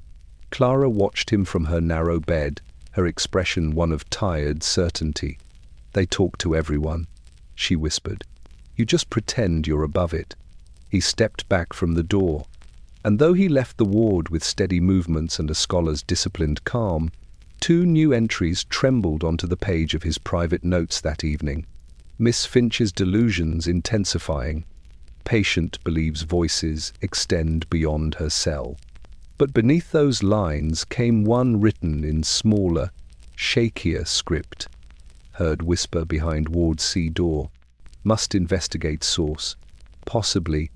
The sentence ended abruptly, the ink trailing off, as though the doctor himself had reconsidered finishing it. Because even in the privacy of his own ledger, Dr. Elias Whitcomb could not bring himself to write the word that trembled behind every shadow of Harrowick Asylum. Real. The linen closet of Harrowick Asylum was not a place visitors ever saw. Tucked behind the east wing, it occupied a narrow, windowless chamber where lamps burned low and shadows pooled thickly in the corners. Officially, it stored folded sheets, spare blankets, and hospital gowns. Unofficially, it housed the asylum's most unsettling artifacts, items spoken of only in whispers by the attendants who fetched them. The restraints. They were kept on the highest shelves, bundled neatly like forgotten winter garments. Leather wrist cuffs darkened with age, canvas jackets stiffened along the seams, buckled straps whose metal clasps glinted sharply in the half-light. No matter how often they were cleaned, they carried a faint, sour scent, fear soaked into fabric, sweat pressed into the stitching. The asylum claimed they were used only when medically necessary. The truth, however, was simpler. The restraints were used whenever silence was needed. Samuel Briggs, the attendant who walked softly, was among the few entrusted with access to the closet. On a storm-laden evening, he found himself summoned by Mrs. Hargrove. "Fetch a jacket," she said briskly. "Room 23. The patient is becoming unmanageable." That alone sent a chill through Samuel. Room 23 belonged to Mrs. Eloise Hartfield, a former schoolmistress whose hallucinations had recently sharpened into violent terror. She shouted at corners, clawed at her own hair, and insisted something crawled beneath her skin. But the worst part was her voice, calm one moment, shrieking the next, shifting with such unnatural precision that even seasoned attendants stepped back. Samuel reached the linen closet with dread pooling in his stomach. The door creaked open. The closet inhaled. Rows of folded linens lined the shelves, but tonight they seemed paler, more watchful. The restraints hung on their wooden pegs like sleeping beasts. The lantern in Samuel's hand flickered violently, as though disturbed by unseen breath. He tried to ignore the cold along his spine. He pulled down a canvas jacket, its fabric heavy and reluctant, as if resisting being touched. As he turned to leave, something shifted behind him, soft, deliberate, wrong. A strap swayed, a clasp jingled. A faint, unmistakable whisper drifted through the fabric. "Please, not again." Samuel froze. His breath caught. He told himself it was the draft, yet the air was still. He reached for the lantern, lifting it higher, letting the glow sweep across the rows of restraints. The shadows recoiled from the light. One strap twitched as though tugged by an invisible hand. Leather creaked softly, a sound that had no business coming from an empty room. Samuel backed out quickly, heart hammering. The door shut behind him with a sharp click that echoed down the corridor like a warning. When he arrived at room 23, Mrs. Hartfield was curled in a corner, rocking violently, her fingernails bloodied from scratching the walls. She raised her head as Samuel entered, and her expression twisted into a mask of raw terror. "No," she gasped. "Not the jacket. Please, please, they hide inside it." Samuel hesitated. Her eyes wide, unblinking, reflecting lantern light, held a truth he could not deny. She believed every word. "They whisper when it's dark," she sobbed. "They whisper when you tighten the straps. They wait for the moment you cannot move, and then they press against you, cold as ice." Mrs. Hargrove arrived, brisk and sour. "Nonsense, Samuel, restrain her. Now." Samuel's pulse thundered. He lifted the jacket. The fabric felt heavier than before, as though the words "please, not again" still clung to it. Mrs. Hartfield screamed, scrambling backwards, her heels scraping against stone. "It's not empty!" she shrieked. "It's not empty!" Samuel tried to reassure her, but his voice cracked.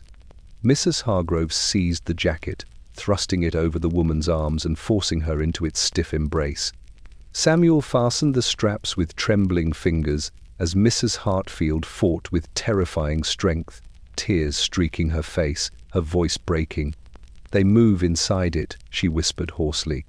"They move. They—" Her words ended in a strangled cry. Samuel stepped back, stunned, breathless. The jacket had stilled her body, but her fear remained, rising from her like heat from a dying flame. Later, alone in the corridor, Samuel stared at his hands. They shook uncontrollably. From down the hall, the linen closet door cracked open just slightly. A soft creak floated outward, and a whisper, not Clara's, not any patient's, slid through the corridor like a draught of icy breath. "More will come." Samuel fled before he could hear anything else. Her name was Margaret Felton, though by the time she reached Harrowick Asylum, she scarcely recognized it as her own. She arrived wrapped in a heavy wool shawl despite the mild spring air, her eyes darting beneath the brim of her hat as though tracking something only she could see.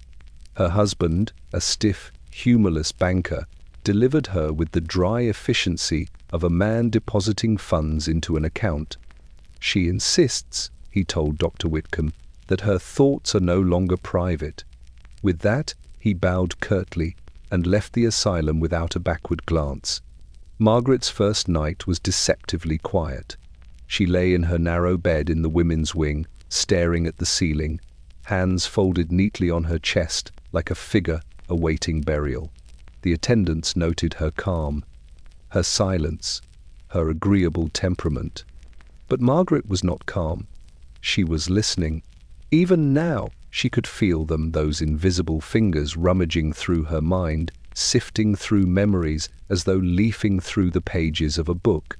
Images flickered behind her eyes, her childhood garden, her wedding day, the faint outline of her mother's smile. Each memory rose not by her choosing, but by theirs.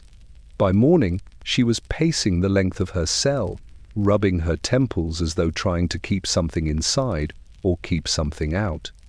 They take them, she whispered when the matron brought breakfast. My thoughts, one by one.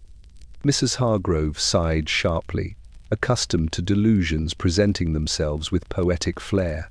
Your thoughts are your own, Mrs. Felton. No one can take them. Margaret laughed a brittle, cracked sound. They already have. In the following days, her conviction deepened.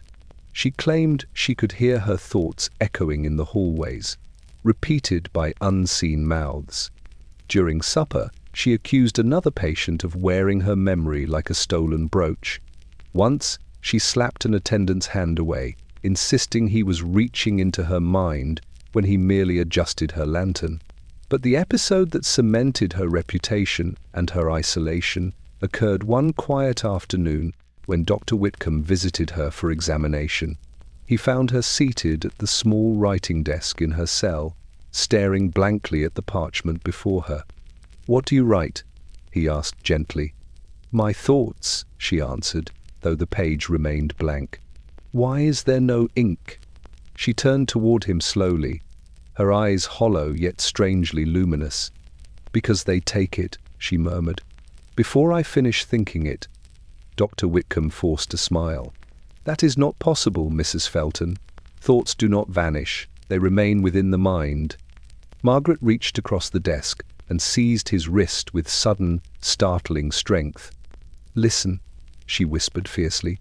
Place your stethoscope here. She pressed his hand, stethoscope and all, against her temple. He resisted, startled. Mrs. Felton, that is not appropriate. Listen.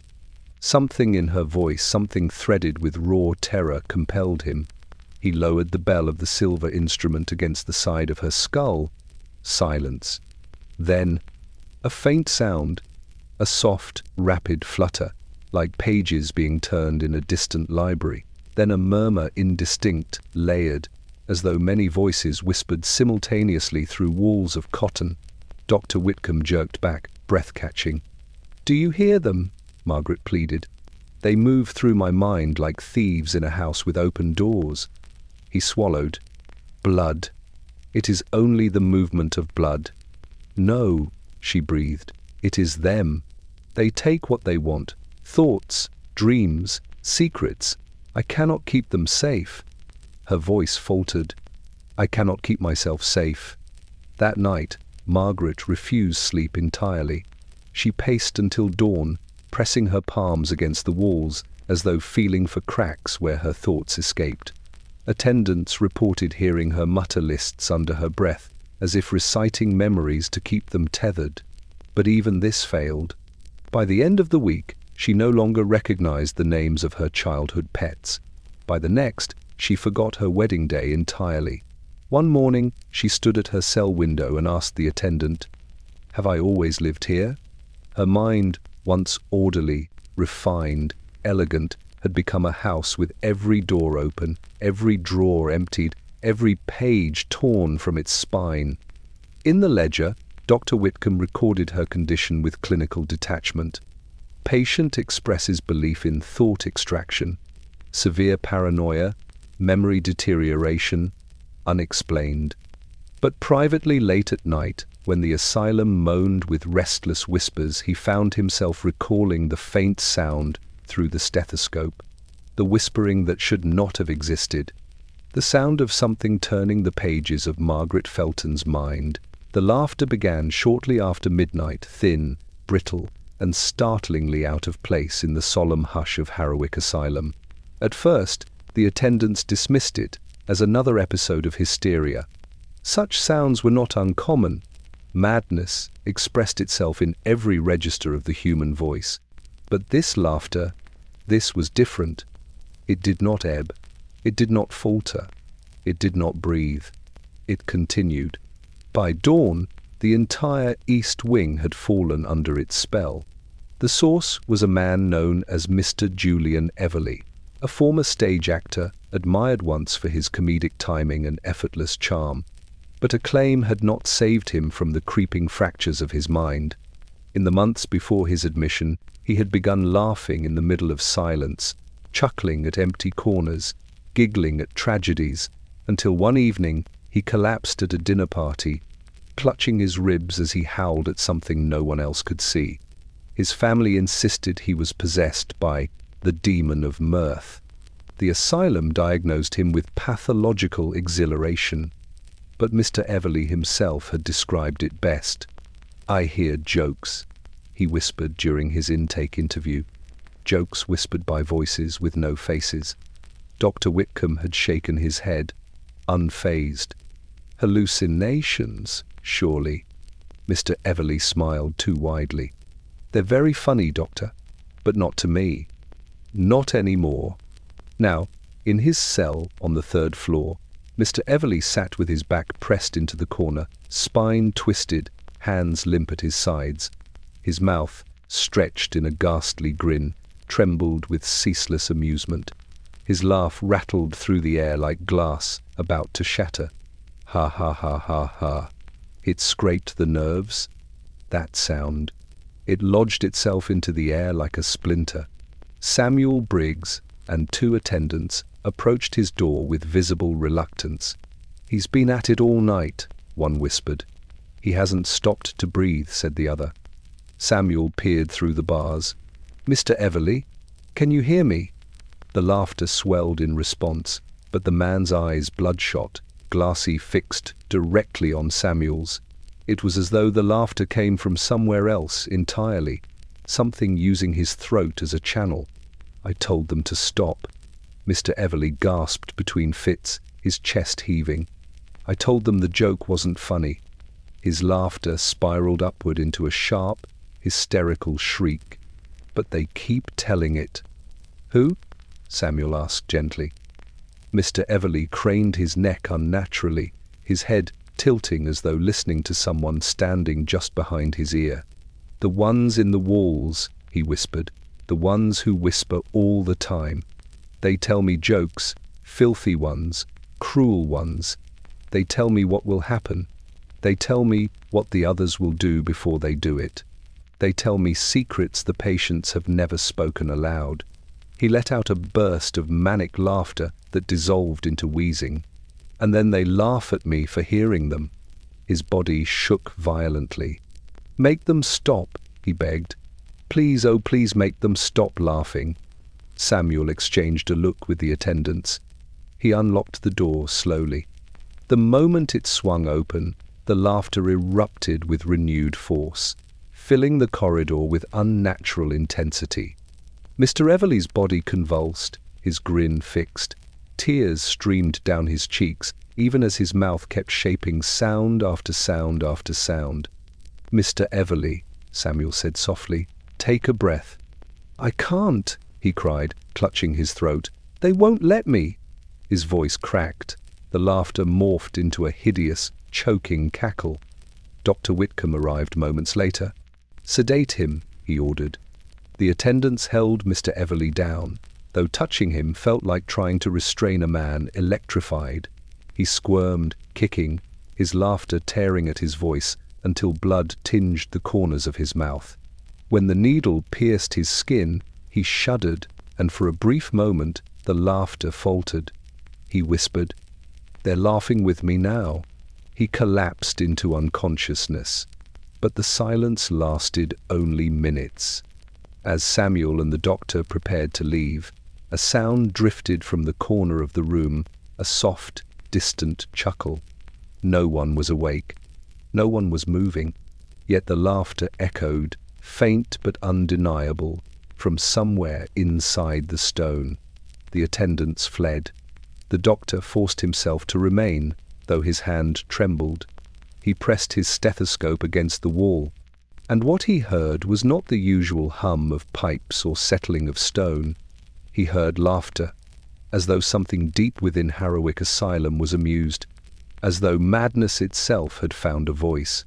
The west passage of Harrowick Asylum was older than the rest of the building, so old, in fact, that most attendants refused to walk it after dusk.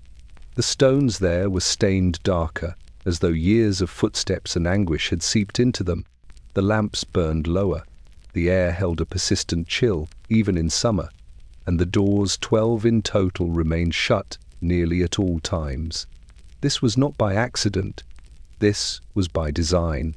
The corridor belonged to those whose minds had fractured so completely that they no longer fit into the tidy categories the asylum preferred. They were not violent enough for the basement cells, nor calm enough for communal wards. They lived in the unsettling space between half-mad, half-aware, trapped between lucidity and chaos. The corridor of closed doors, the staff called it. The patients called it something else entirely. The hall where thoughts walk. Samuel Briggs had been sent to check the corridor after Mr. Everleigh's night of laughter. Normally, this task fell to 2 attendants, but staffing was short, and Samuel, soft-walking, soft-voiced Samuel, was trusted to manage the unsettling wing alone. He lit his lantern and stepped inside. At once, the temperature dropped. The flame quivered violently, throwing unnerving shadows along the walls. The doors loomed like dark wooden sentinels, each marked only with a number carved decades earlier. No nameplates, no labels, as though the identities behind them no longer mattered. Samuel took a slow breath. "Just a round," he murmured to steady himself. In and out. Door 1. Silence. Door 2. A faint scraping like fingernails drifting along stone. Door 3. Soft humming, a lullaby played by trembling lips. At door 4 he stopped, not because of sound, but because of absence. A hollow quiet pressed against the wood, a quiet so deep it felt alive, watching. He made a note on his clipboard, hands shaking. Door 5 was the worst. Through it came whispers, steady, rhythmic, layered. Not the frantic murmur of Ward C, nor the muttered madness of the newly admitted. This was different. This was conversational. As though multiple people spoke calmly in a language composed of breath and shadow. Samuel leaned closer despite himself. He walked softly. Does he hear yet? Not ready. His blood turned to ice. He stepped backward at once, too quickly, his heels scraping the stone. The whispers fell silent. Then, chillingly, he listens. Samuel fled from door 5. But the corridor stretched unnaturally long tonight.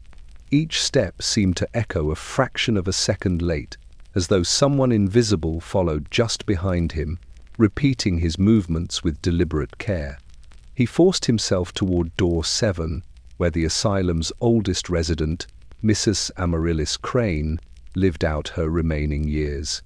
Her madness was a quiet one, endless weeping, endless apologies whispered to no one. Tonight, however, her room was silent. For once, Samuel whispered, she sleeps. But as he leaned toward the door, a soft tapping came from the other side. 3 taps. A pause. 3 taps again. He lifted his lantern, light trembling on the brass handle. Mrs. Crane? A voice answered, fragile as cobweb. Don't open it, dear boy. Relief washed over him. You're awake. But she didn't respond to him. Instead, she whispered, they're standing behind you. Samuel turned so fast the lantern nearly dropped. No one was there. Yet the corridor, long, dim, suffocating, felt suddenly crowded. Air shifted around him, brushing his coat, stirring his hair. Footsteps, not his, moved just ahead. A soft exhale drifted along his neck. He staggered backward, breath choking in his throat. Mrs. Crane's voice trembled through the door. They walk at night, young man. They walk these halls when the doors close. They are not us. They are not alive. But they think, and they listen. Samuel bolted. He reached the end of the corridor only when exhaustion overcame terror. His lantern burned low, its last flicker revealing something that made him freeze. Door 12, always bolted, now stood slightly ajar. No one had opened it. No one had gone in. But something had come out. The whispering resumed behind the doors, rising and falling like breath from a sleeping giant. Samuel fled the corridor, slamming the iron gate behind him. In the morning, Dr. Whitcomb reviewed Samuel's nightly notes, frowning at the trembling handwriting. Activity increased, voices clear, door 12 no longer locked, recommend inspection. But the physician closed the report quietly. He did not order an inspection, because Dr. Whitcomb had long known the truth that Samuel was only beginning to understand. Some doors in Harrowwick Asylum were closed not to keep the patients inside, but to keep something else from getting out. The phrenology room stood in the older wing of Harrowwick Asylum, where the plaster peeled in fine curls and the scent of chalk clung to the air like stale breath. It had once been a classroom, long before the asylum purchased the building, but now it belonged to Dr. Thaddeus Blythe, Harrowwick's self-appointed expert in cranial interpretation, a discipline that had delighted Victorian drawing rooms, yet cured not a single fractured mind. Blythe believed otherwise. He was a man of remarkable enthusiasm and remarkably little doubt. With his wiry hair, pince-nez spectacles, and habit of rubbing his hands together whenever a new patient entered, he resembled a scholar perched eternally on the brink of revelation. His shelves overflowed with plaster skulls marked in neat ink: benevolence, combativeness, secretiveness, hope. A chart on the wall mapped the human head into islands of virtue and valleys of vice. To Blythe, madness was merely a matter of geography. Here, he would say, tapping the skull's temple with a polished stick, is the region of perception. If enlarged, the patient sees what is not there. If diminished, he does not see what is. Quite simple. But nothing in Harrowwick was ever simple. On an especially bleak morning, Dr. Whitcomb sent Clara Finch to Blythe's room for assessment, hoping despite experience that a new angle might tame her worsening delusions. Clara entered reluctantly, clutching her sleeves, her eyes darting toward every reflective surface. Blythe beamed when she stepped forward. "Splendid! Sit, my dear young lady. We shall discover the origins of your disorder." Clara obeyed, trembling. Blythe adjusted his spectacles and placed his fingertips against her skull with such delicate theatricality that she flinched. His fingers travelled along her temples, her crown, the base of her skull, each touch accompanied by thoughtful humming. Slight prominence at the region of cautiousness, a depression at the area governing self-reliance. "Oh, and here, this is fascinating." He tapped the back of her head. "Excessive development in the lobe of imagination." Clara swallowed. "Is that bad?" Blythe chuckled warmly. "Not inherently, but an overactive imagination, if paired with an underactive firmness," he tapped another ridge, "invites hallucinations, whispers, visions. Your mind is simply misaligned." Clara's eyes shimmered with fear. "So, it isn't real?" "Certainly not," he replied, patting her shoulder. "Your skull confirms it." At that moment, a soft whisper curled beside Clara's ear. "He has no idea what we are." Clara gasped. Her head jerked violently to the side. Blythe stepped back. "My dear girl, hold still." "They're here," she whispered. "Even now." Blythe sighed with patient irritation. No. That is precisely the region I spoke of. Imagination speaking out of turn. Ignore it. We must proceed." He reached for his metal calipers. Clara recoiled. "Please don't put that near me." "Nonsense. This will not hurt." But the moment the cold steel touched her skin, Clara screamed. Her body convulsed, her hands flew to her temples, and she collapsed from the chair. "They're inside my head," she cried, clutching her skull as though trying to hold it together. "They're pushing, they don't want you touching." Her voice broke into raw sobs. Dr. Blythe, flustered but determined, waved frantically at the attendants. "Restrain her, quickly. She is exhibiting phrenological oversensitivity." The attendants hauled Clara upright, dragging her from the room while her screams echoed down the corridor like a warning. When silence finally settled, Blythe wiped his brow and turned to his shelves of plaster skulls. "Well," he murmured, Her cranial irregularities are certainly pronounced. But as he reached for the next skull, he hesitated. One of the plaster models, a large one labeled Perception, sat slightly askew. He straightened it. It shifted again. No breeze. No vibration. Just a skull tilting itself a fraction of an inch, as though mocking him. Blythe stepped back, heart stuttering. The skull's hollow eye sockets seemed deeper than before, darker, almost aware. He forced a laugh. Nonsense. Pure nonsense. But as he reached to turn down the lantern, another skull, this one labeled Cautiousness, rolled a single inch across the shelf. Just an inch. Just enough.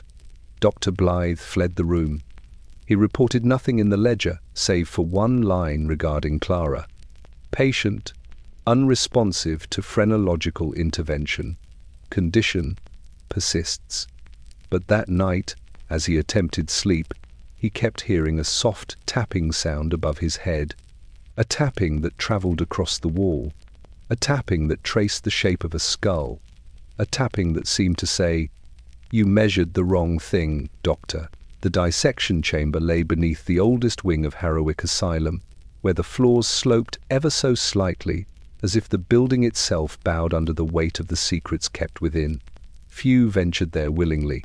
The air was colder, for reasons no furnace could warm, and the stone walls bore an oily sheen from years of lamplight and whispered unease. Even the attendants walked more slowly near its door, as though mindful not to disturb whatever lingered beyond.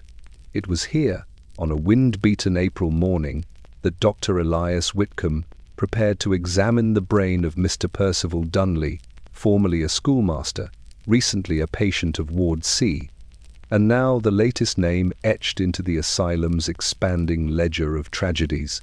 Mr. Dunley had died suddenly during the night, thrashing violently before collapsing into stillness so absolute that even the hardened attendants stood frozen. His final words, gasped through bloodied lips, had chilled the ward. They found the door. Dr. Whitcomb insisted on an autopsy. Madness, he declared to the staff, must leave a trace. We simply lack the rigor to interpret it. But his voice trembled slightly when he said it. The dissection chamber flickered with dim lamplight as the doctor adjusted his tools. The attendants assisting him, Samuel Briggs among them, kept their eyes fixed on the floor, unwilling to meet the glassy, lifeless stare of the man who had spent his last day insisting that a voice inside his skull no longer belonged to him. Whitcomb lifted his silver stethoscope from his neck, setting it aside. He did not want the faint, whisper-like murmurs he sometimes heard through it, contaminating his focus. Today, he wanted clarity, proof, order. He began the incision. The first cut echoed faintly as though the air itself recoiled. The skull cap lifted with a soft crack. Whitcomb leaned closer, lantern light casting strange shadows across the exposed brain. It looked healthy, too healthy. He frowned. Where were the abnormalities? The swelling? The lesions that textbooks assured him would justify the asylum's methods? Madness of this severity should have left scars, should have reshaped grey matter into visible chaos. But Dunley's brain appeared almost pristine. Whitcomb's hands trembled as he pressed the probe deeper. Then, a sound. Not from the attendants, not from the tools, not from the flickering lamps. A faint murmur. Samuel Briggs stiffened. "Doctor?" "Hush," Whitcomb whispered. The room fell silent. The murmur came again, soft, rhythmic, unmistakably vocal. It flowed not from the air but from the dissected brain itself, resonating like a distant memory trapped in flesh. Whitcomb dropped his probe. "No," he breathed. "Impossible." The murmur sharpened. "Door. Open." Samuel stumbled backward, knocking into a tray of instruments. The clatter echoed through the chamber. The lantern dimmed. The whispers grew louder. One attendant fled. Whitcomb, terrified yet compelled, leaned closer to the exposed organ. How? How can this be occurring? There are no structures capable of... The murmur shifted abruptly into something like a sigh, wet, ragged, deeply human. Samuel cried out, "Doctor, step back!" But Whitcomb did the opposite. He pressed his ear, trembling, toward the corpse's skull, seeking, against reason, the truth his instruments failed to give him. From the hollow cavity came a whisper so clear it froze his blood. "We are not inside the mind." Whitcomb stumbled backward, striking the wall. His breath came in harsh bursts. Samuel rushed to steady him, but the doctor shoved him away, eyes wide with a terror that made him look momentarily mad himself. "No more," Whitcomb gasped. "Seal it. Seal the chamber. Burn the body if you must. Nothing leaves this room." "But doctor..." "Nothing," he repeated, voice cracking. The attendants obeyed. As the flames consumed the remains of Percival Dunley that night, the dissection chamber filled with the scent of burning flesh and something else, something faintly sweet, like ether spilled across stone. Samuel Briggs, unable to sleep, passed the door hours later. From within the sealed chamber, he heard a whisper. Door still open. He ran. In the morning, Whitcomb added a single trembling note to the ledger. Brain revealed no structural cause. Phenomena auditory in nature, unexplained. Recommend cessation of all post-mortem examinations. He did not mention the whisper. He did not mention the voice that came from a dead man's skull. And he did not mention the unbearable truth now gnawing at the edges of his certainty. If madness left no mark on the brain, perhaps it was never the brain they should have been studying. By the 1860s, spiritualism had threaded itself through Victorian society, like a delicate, perfumed vine decorating drawing rooms, parlour tables, and the private obsessions of the bored and superstitious. Seances were fashionable, mediums were celebrated, and the veil between the living and the dead was treated less as a barrier and more as a theatrical curtain waiting to be drawn aside. But nowhere did this movement take on more troubling significance than in Harrowich Asylum, where a select group of spiritualists began to view madness not as an illness, but as evidence of supernatural sensitivity. They called themselves the Society for Higher Perception. Dr. Whitcomb called them dangerous. The society first appeared at Harrowich after a wealthy patron, a Lady Havisham, petitioned for her son's release. He had been hearing voices since boyhood and spoke often of shadows that followed him in daylight. The asylum called it auditory delusion. The society called it a gift of heightened clairaudience. Lady Havisham arrived one afternoon with 3 members of the group. Madame Isadora Weil, a medium whose eyes shimmered perpetually with unshed tears, Mr. Corbett, a lean man with trembling fingers, and Mrs. Brindle, a widow who claimed to see departed forms drifting in lamplight. The asylum attendants exchanged wary glances as the trio entered the reception hall, their long black coats dripping rainwater onto the polished floor. They carried no medical instruments, only candles, a velvet satchel, and an unsettling air of certainty. Mrs. Hargrove intercepted them. "The doctor does not permit séances on the premises." Madame Weil smiled softly. "We are not here for spectacle, only for truth." When they were escorted to Dr. Whitcomb's office, the physician did not stand to greet them. His exhaustion hung about him like a second coat. "You wish to remove your son," he said to Lady Havisham. "His condition is severe. He is not fit." "His condition," Madame Weil interrupted, "is awakening." Whitcomb's jaw tightened. "He is hallucinating." "He is perceiving," she corrected. The other 2 spiritualists nodded vigorously. Mr. Corbett stepped forward. "Doctor, you treat the voices as illness. We treat them as visitors." "If he sees shadows," Mrs. Brindle added, "it is because shadows wish to be seen." Whitcomb stared at them with a complex mixture of disdain and dread. "If you imagine," he said coldly, that madness is a pathway to divine communication, then you understand nothing of what plagues the minds within these walls. On the contrary, Madame Vale murmured, we understand them better than you dare. Lady Havisham clasped her hands. Dr. Whitcomb, might we see my son? He trusts these guides. Uncertain, but bound by courtesy, Whitcomb allowed them into Ward C. The moment they crossed the threshold, their expressions changed. The whispering rose around them ebb and flow, tide and murmur like a breath breathed too close. Madame Vale shivered with visible delight. They flocked to this place. Whitcomb felt the hair on his neck rise. Do not romanticize this suffering. They reached the boy's cell, thin, pale, trembling. His eyes flicked between the visitors and the shadows in the corner. Mother? He breathed. Lady Havisham fell to her knees. My darling. But it was Madame Vale the boy reached for, clutching her hand with desperate intensity. They won't stop, he whimpered. They whisper all night. She nodded soothingly. Yes, because you hear what others cannot. Whitcomb snapped. You are feeding his delusion. Madame Vale met his gaze with startling calm. Doctor, what if the delusion is yours? A silence fell so sudden and heavy it seemed to dim the lanterns. Then the boy stiffened. He looked to the far corner of the room, eyes widening. His breath hitched. They don't want you here, he whispered, staring at Whitcomb. They say you shouldn't listen. Whitcomb's heart thundered. Enough. This visit is over. No, Madame Vale said gently. This visit has only begun.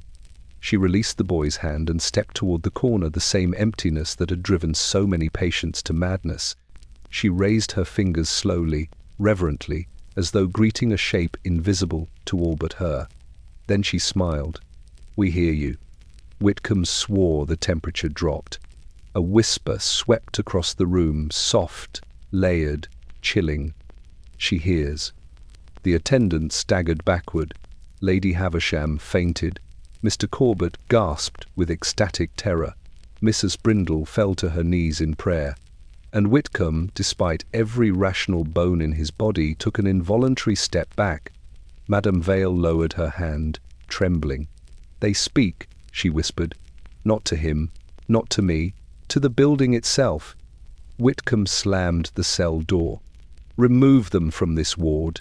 Now.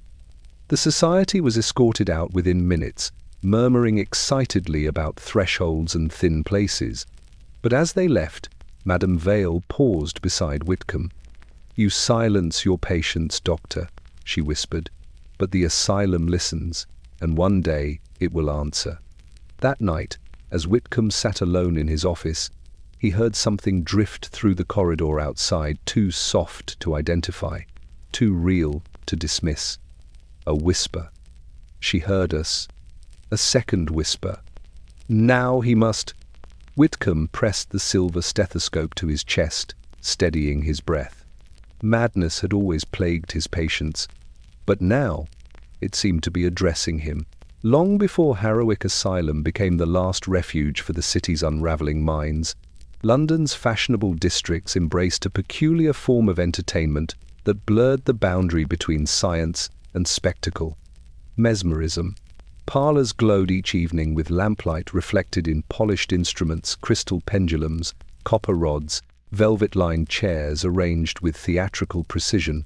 It was an age hungry for the extraordinary, and mesmerists promised nothing less than dominion over the hidden currents of the mind.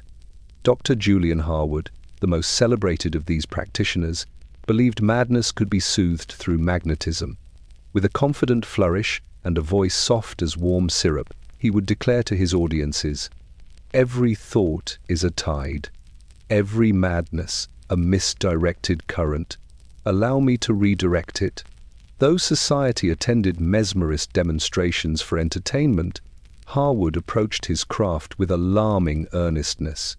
And when whispers of Harrowwick's difficult cases reached him, he insisted his techniques could quell delusions that medicine could not. So it was that Harwood, impeccably dressed in a charcoal frock coat, arrived at the asylum one late afternoon, his bag of instruments clinking with purpose. Dr. Whitcomb regarded him with thinly veiled disdain. "You understand," Whitcomb began, "that mesmerism is not recognized by legitimate medicine." Harwood smiled serenely. "Recognition is immaterial to effectiveness." Whitcomb's expression tightened. "Our patients are vulnerable. And that," Harwood replied, "is why they respond so deeply." Against his better judgment, but under pressure from several influential patrons who fancied mesmeric cures, Whitcomb permitted Harwood a supervised session in Ward C. The moment the mesmerist entered the ward, he faltered. The corridor's low hum, the whispers, the breaths, the restless shifting of unseen thoughts rippled against him. His polished confidence quivered for a heartbeat. But then he straightened, smoothing his cuffs. "Lead me to a patient troubled by voices," he said. Samuel Briggs exchanged a grim look with Whitcomb. They chose Clara Finch.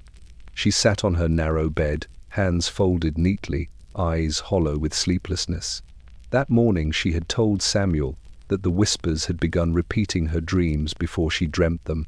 When Harwood entered, she recoiled as though from a cold wind. "No mirrors," she whispered, noticing his polished copper pendulum. "Please, no reflections." "It is not a mirror," Harwood said soothingly, stepping closer. "Only a focus point." He positioned the pendulum before her, letting it sway in slow, hypnotic arcs. The lamplight caught its surface, casting trembling glimmers across her face. "Follow it with your eyes, Miss Finch," he murmured. "Let your mind drift, let the voices quiet." Clara's breath shuddered. The pendulum swayed. Left, right, left. The whispers in the corridor seemed to respond, rising in restless waves. "Stop him. Do not let him in. He does not know what he touches." Clara's eyes widened. "They don't want this," she whispered. Harwood leaned closer. "Ignore them. They are illusions." The pendulum swung faster, as though caught by an unseen force. Dr. Whitcomb frowned. "It shouldn't move like that." Harwood's hand trembled.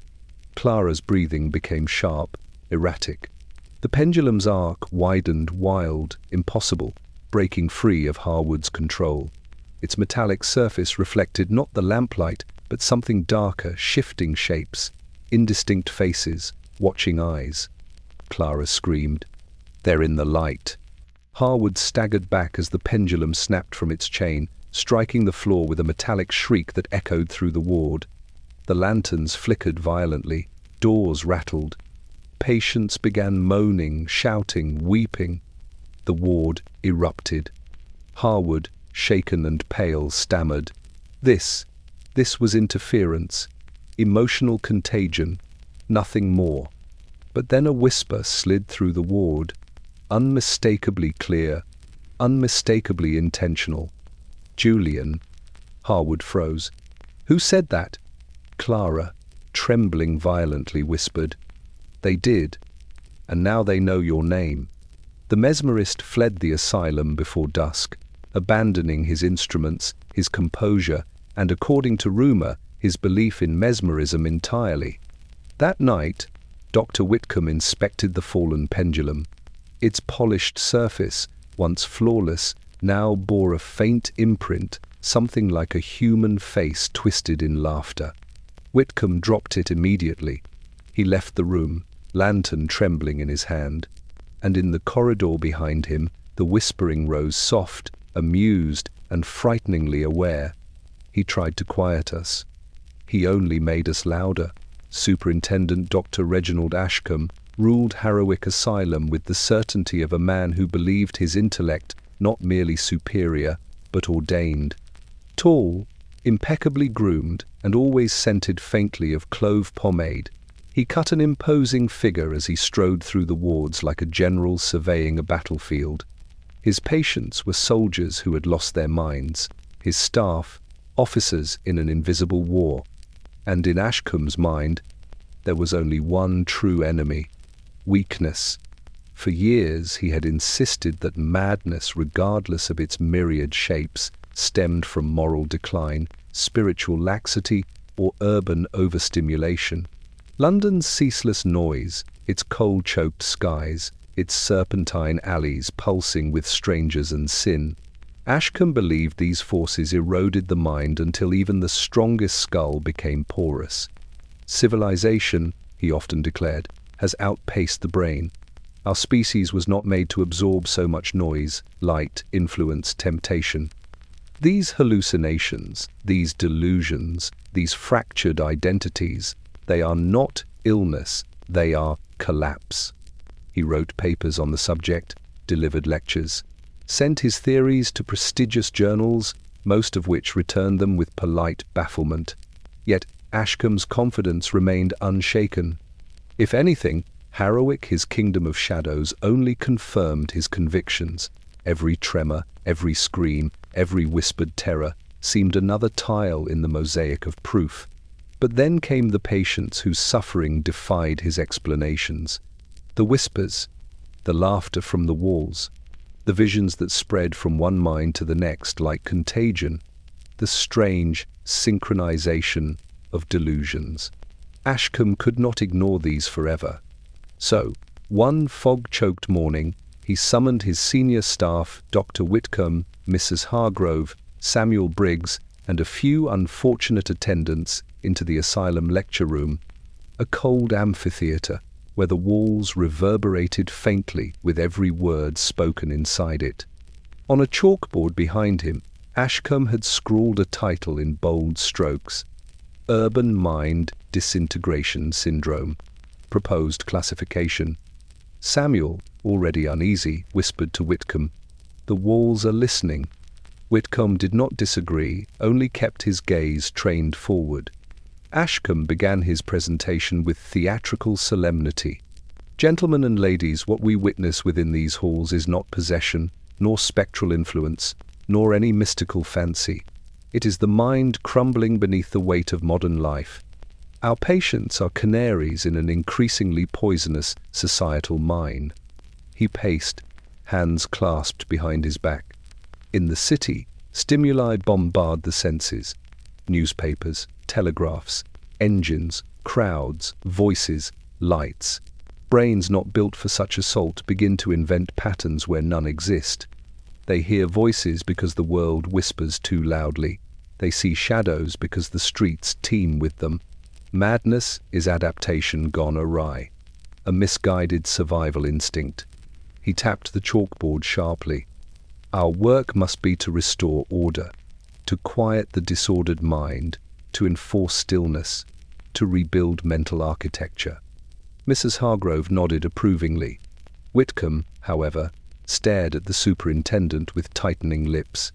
Samuel simply gripped his notebook harder. Ashcombe continued, raising a finger. "Thus, I propose an expanded regimen: enforced silence, sensory deprivation, isolation, and strict physical discipline. Only in total stillness can the mind be realigned with reason." Silence followed, heavy, strained. Then Whitcomb spoke. "Sir, what if the voices are not internal?" The attendants stiffened. Ashcombe laughed softly, indulgently. "Elias, you are far too intelligent to entertain such fantasies. The mind invents speech when overwhelmed. Madness is nothing more than thought echoing within itself." "But patients report the same phrases," Whitcomb pressed, "without contact, without overhearing one another." Ashcombe waved this away. "Coincidence, contagion of imagination." Samuel's voice cracked from the back of the room. "Sir, the whispers know our names." Ashcombe turned on him sharply. "Nonsense." The lantern above them flickered. A faint sound drifted from the lecture hall corner, a murmur, layered and soft, like someone speaking through fabric. No one moved. Samuel's breath hitched. Whitcomb's grip tightened on his pen. Ashcombe lifted his chin. "The pipes," he declared, though his voice trembled at the edges. "Old buildings groan." The whisper came again. "Reginald." Ashcombe paled. Whitcomb whispered. "Sir." Ashcombe slammed his chalk down. "This meeting is over." The staff dispersed in tense silence.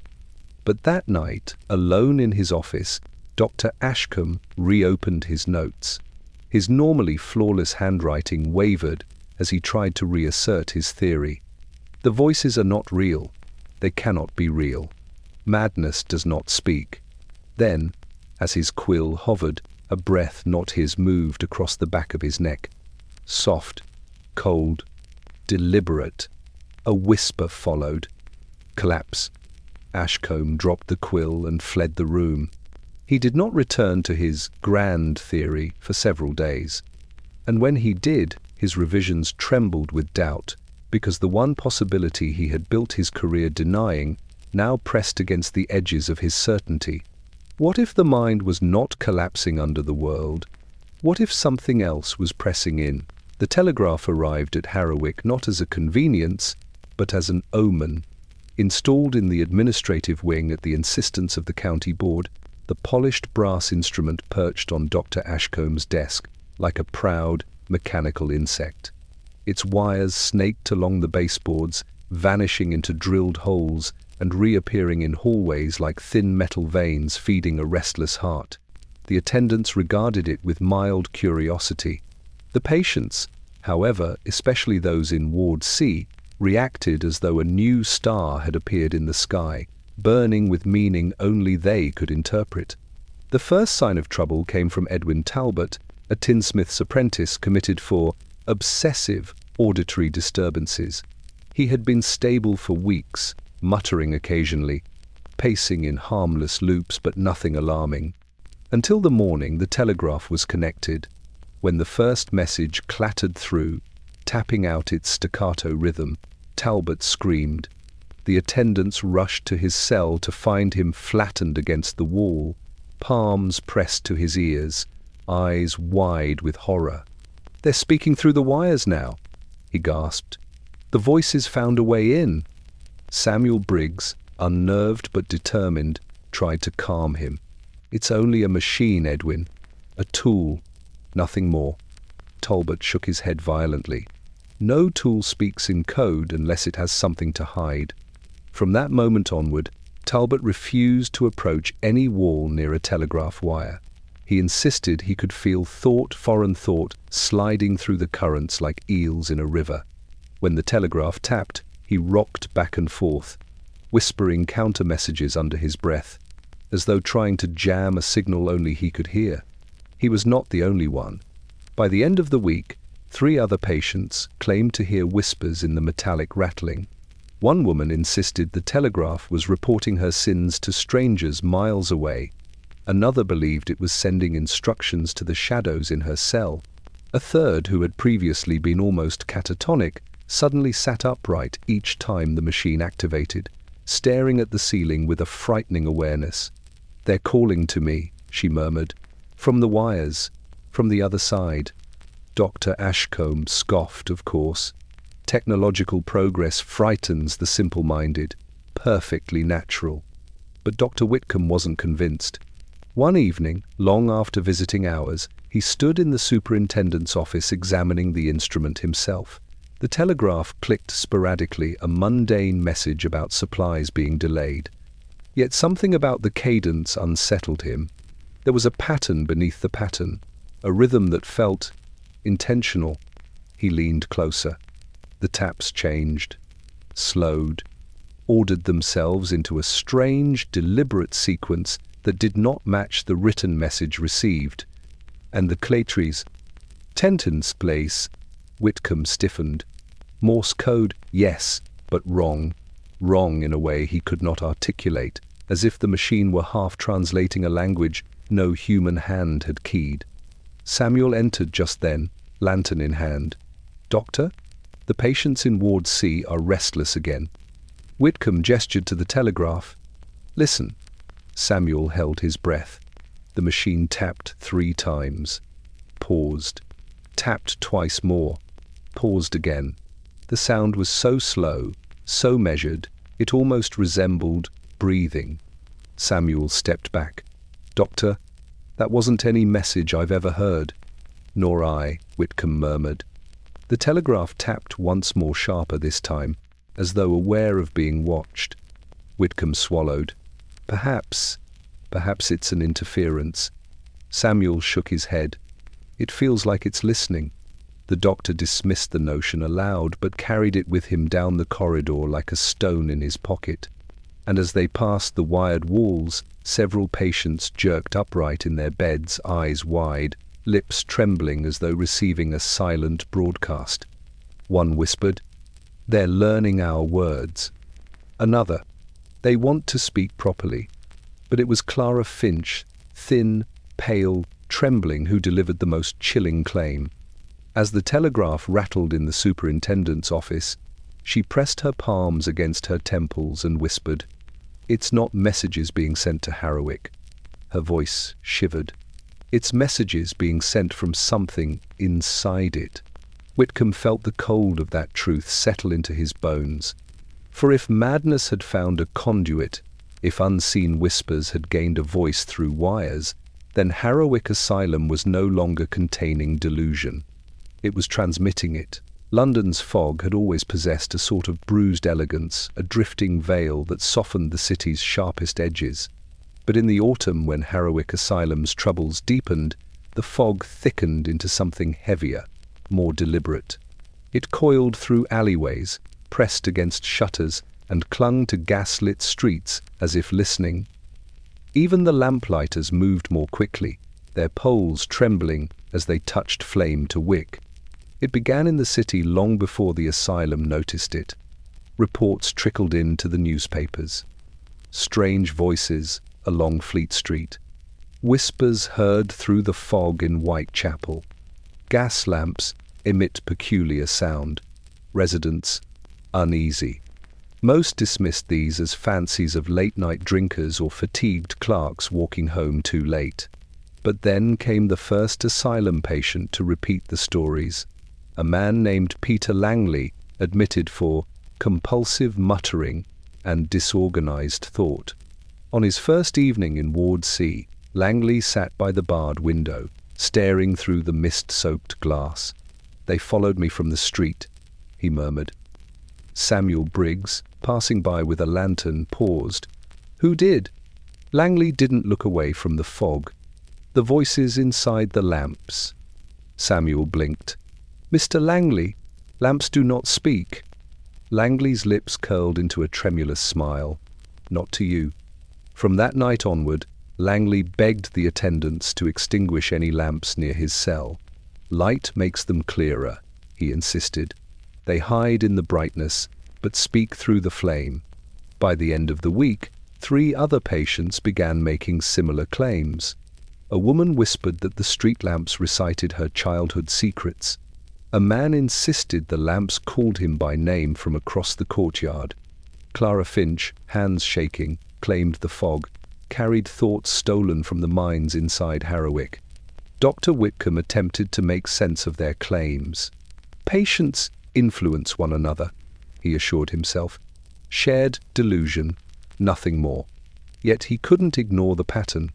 Late one night, on his way back from the dissection chamber, Whitcomb decided against his usual caution to step outside onto the asylum's front landing. The fog was thick enough to swallow the iron gate from view.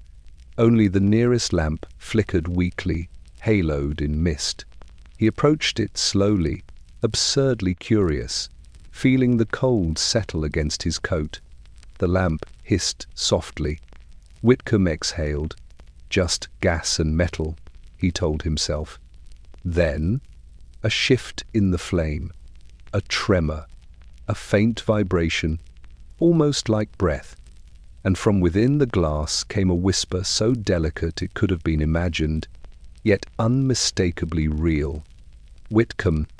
The doctor staggered backward, heart pounding violently. The lamp flickered again.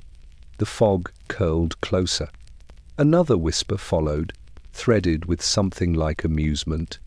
"Still denying us?" Whitcomb fled inside, slamming the door behind him. But the lamps were not finished. The following night, Samuel Briggs escorted an attendant to dispose of waste near the courtyard. As they approached the gate, Samuel froze. From across the yard, 3 lamps glowed faintly through the fog, yet their flames flickered in unison, brightening and dimming like eyes that had found a new way to open. The attendant whispered, Are they moving?" Samuel shook his head violently. "No, they can't." But the lamps were moving, not physically, but rhythmically, pulsing with synchronized light, as if blinking. Then, from the direction of the oldest lamp, a whisper drifted across the courtyard. "Samuel." The attendant dropped the bucket. Samuel ran. By morning, the rumor had spread among the patients. The lamps called the fog carried messages, and the city itself seemed to listen to madness. Mrs. Hargrove dismissed it all at once. "Lunacy spreads by suggestion," she huffed. "The lamps are mechanical devices, nothing more." But that evening, as she crossed the courtyard to fetch a wandering patient, she heard it too. Hargrove. She did not speak of it again. Inside Harrowick, the whispers grew bolder. Patients woke screaming. Others laughed hysterically. And one, trembling uncontrollably, begged Samuel, "Please don't take me outside again. The lamps know I'm here. The fog remembers me." In his ledger that night, Dr. Whitcomb wrote, "Something is happening beyond these walls. The city is changing, or perhaps the madness is reaching outward." Then he added, with a shaking hand, "The lamps spoke my name. I cannot deny it." And beneath that, if the fog carries thoughts, whose thoughts are they? For the first time, the danger pressing against Harrowick Asylum no longer felt confined. It felt everywhere. The earliest whispers inside Harrowick Asylum had been passive things, fragments of thought, stray echoes, murmured syllables without direction or intent. They drifted like the settling of dust, unnerving yet indifferent, as though the building merely exhaled the dreams of those trapped within it. But in late November, something changed. The whispers learned curiosity. It began with Mr. Aldous Gray, a quiet solicitor committed after insisting his own reflection had begun speaking to him. Gray spent most of his days seated in a wooden chair, staring at the floorboards with the mournful solemnity of a man awaiting a verdict. The attendants had grown accustomed to his silence. So when Samuel Briggs heard him talking one afternoon, he paused outside the door, relieved to hear actual words, not screams, not incoherent babble, just conversation. But Samuel's relief faltered when Gray paused, and another voice answered him, a voice that did not sound like his own. Samuel pushed open the door. Gray sat alone. "Mr. Gray?" Samuel whispered. Gray lifted his head slowly. His eyes were glassy, but not vacant, alive with a trembling alertness. "They've changed," he murmured. "Who has?" Gray leaned closer, lowering his voice to a hush. "They're not whispering anymore, they're asking." Samuel felt cold slip into his spine. "Asking what?" Gray swallowed hard. "They want to know what it feels like to be us." That night, 3 other patients reported similar experiences. A woman in Ward A claimed a whisper beside her bed had asked, "Why do you fear sleep?" A man in the isolation room insisted a voice behind the wall had asked, "What does hunger feel like?" Clara Finch, pale and shaking, whispered to Dr. Whitcomb, "They're learning about us, they're studying us, as if we're the strange ones." Whitcomb dismissed this outwardly, but inside, the idea festered. The next breakthrough came from the telegraph room. Dr. Ashcombe had demanded it be checked for electrical interference, hoping to quell the growing hysteria among his staff. Samuel accompanied the electrician, a thin, surly man named Corwin, who muttered that the asylum was filled with nonsense and poor wiring. Corwin opened the telegraph's backplate. The machine activated, unprompted. The taps were slow, methodical, almost hesitant. Samuel's pulse hammered. Corwin frowned. There's no operator sending anything right now. The taps continued. Samuel inhaled. Can you tell what it says? Corwin scribbled quickly, translating the code, then stopped. His face drained of color. Well? Samuel whispered. Corwin handed him the paper. The message consisted of only 3 words. What are you? Samuel stumbled back so fast he knocked over the lantern. Dr. Ashcombe insisted it was a prank. Whitcomb, however, could not unhear the terrible possibility forming in his mind. The voices were no longer content to haunt. They wanted dialogue. Over the next days, the questions multiplied. A patient in Ward C sobbed uncontrollably after hearing a voice ask, "Why does your heart slow when you cry?" Another clawed at his arms, screaming that something had whispered, "How does pain feel from inside your body?" Mrs. Hargrove, who had always prided herself on being immune to madness, froze while washing linens when a soft breath beside her ear asked, "What is your name when you are alone?" She dropped the sheet and fled. By December's first frost, even the walls seemed different, more attentive, more expectant. The building felt like a cathedral whose pews were filled with unseen congregants, watching, waiting, learning. Then came the night that shattered what little calm the staff still clung to. Samuel was escorting a restless patient back to his room when the corridor fell unnaturally silent. Every whisper, every moan, every distant clatter ceased at once, leaving the air so still it felt held by unseen hands. Then, a voice. Not a whisper this time. A voice clear as breath and low as a grave's first sigh. "Samuel." He froze. "Why do you fear us?" He couldn't breathe. The voice came from nowhere, from everywhere, from the very stones beneath his feet. The patient beside him began to whimper. "Don't answer. Don't answer them." Samuel backed away slowly, pulse thunderous in his ears. "We only wish to understand you." Their words echoed through the hall with a dreadful politeness. Then, as suddenly as it began, the asylum exhaled. The whispers resumed. The moans returned. The distant rattling of pipes filled the silence once more, but nothing felt the same. Dr. Whitcomb later wrote in his private journal, "Madness does not ask questions. Curiosity belongs to reason. If they are asking, they are evolving." And beneath that, almost too faint to read, "What happens when they learn enough?" Before the winter snows set in, Harrowwick Asylum experienced a phenomenon that even the most skeptical attendants could not dismiss as coincidence.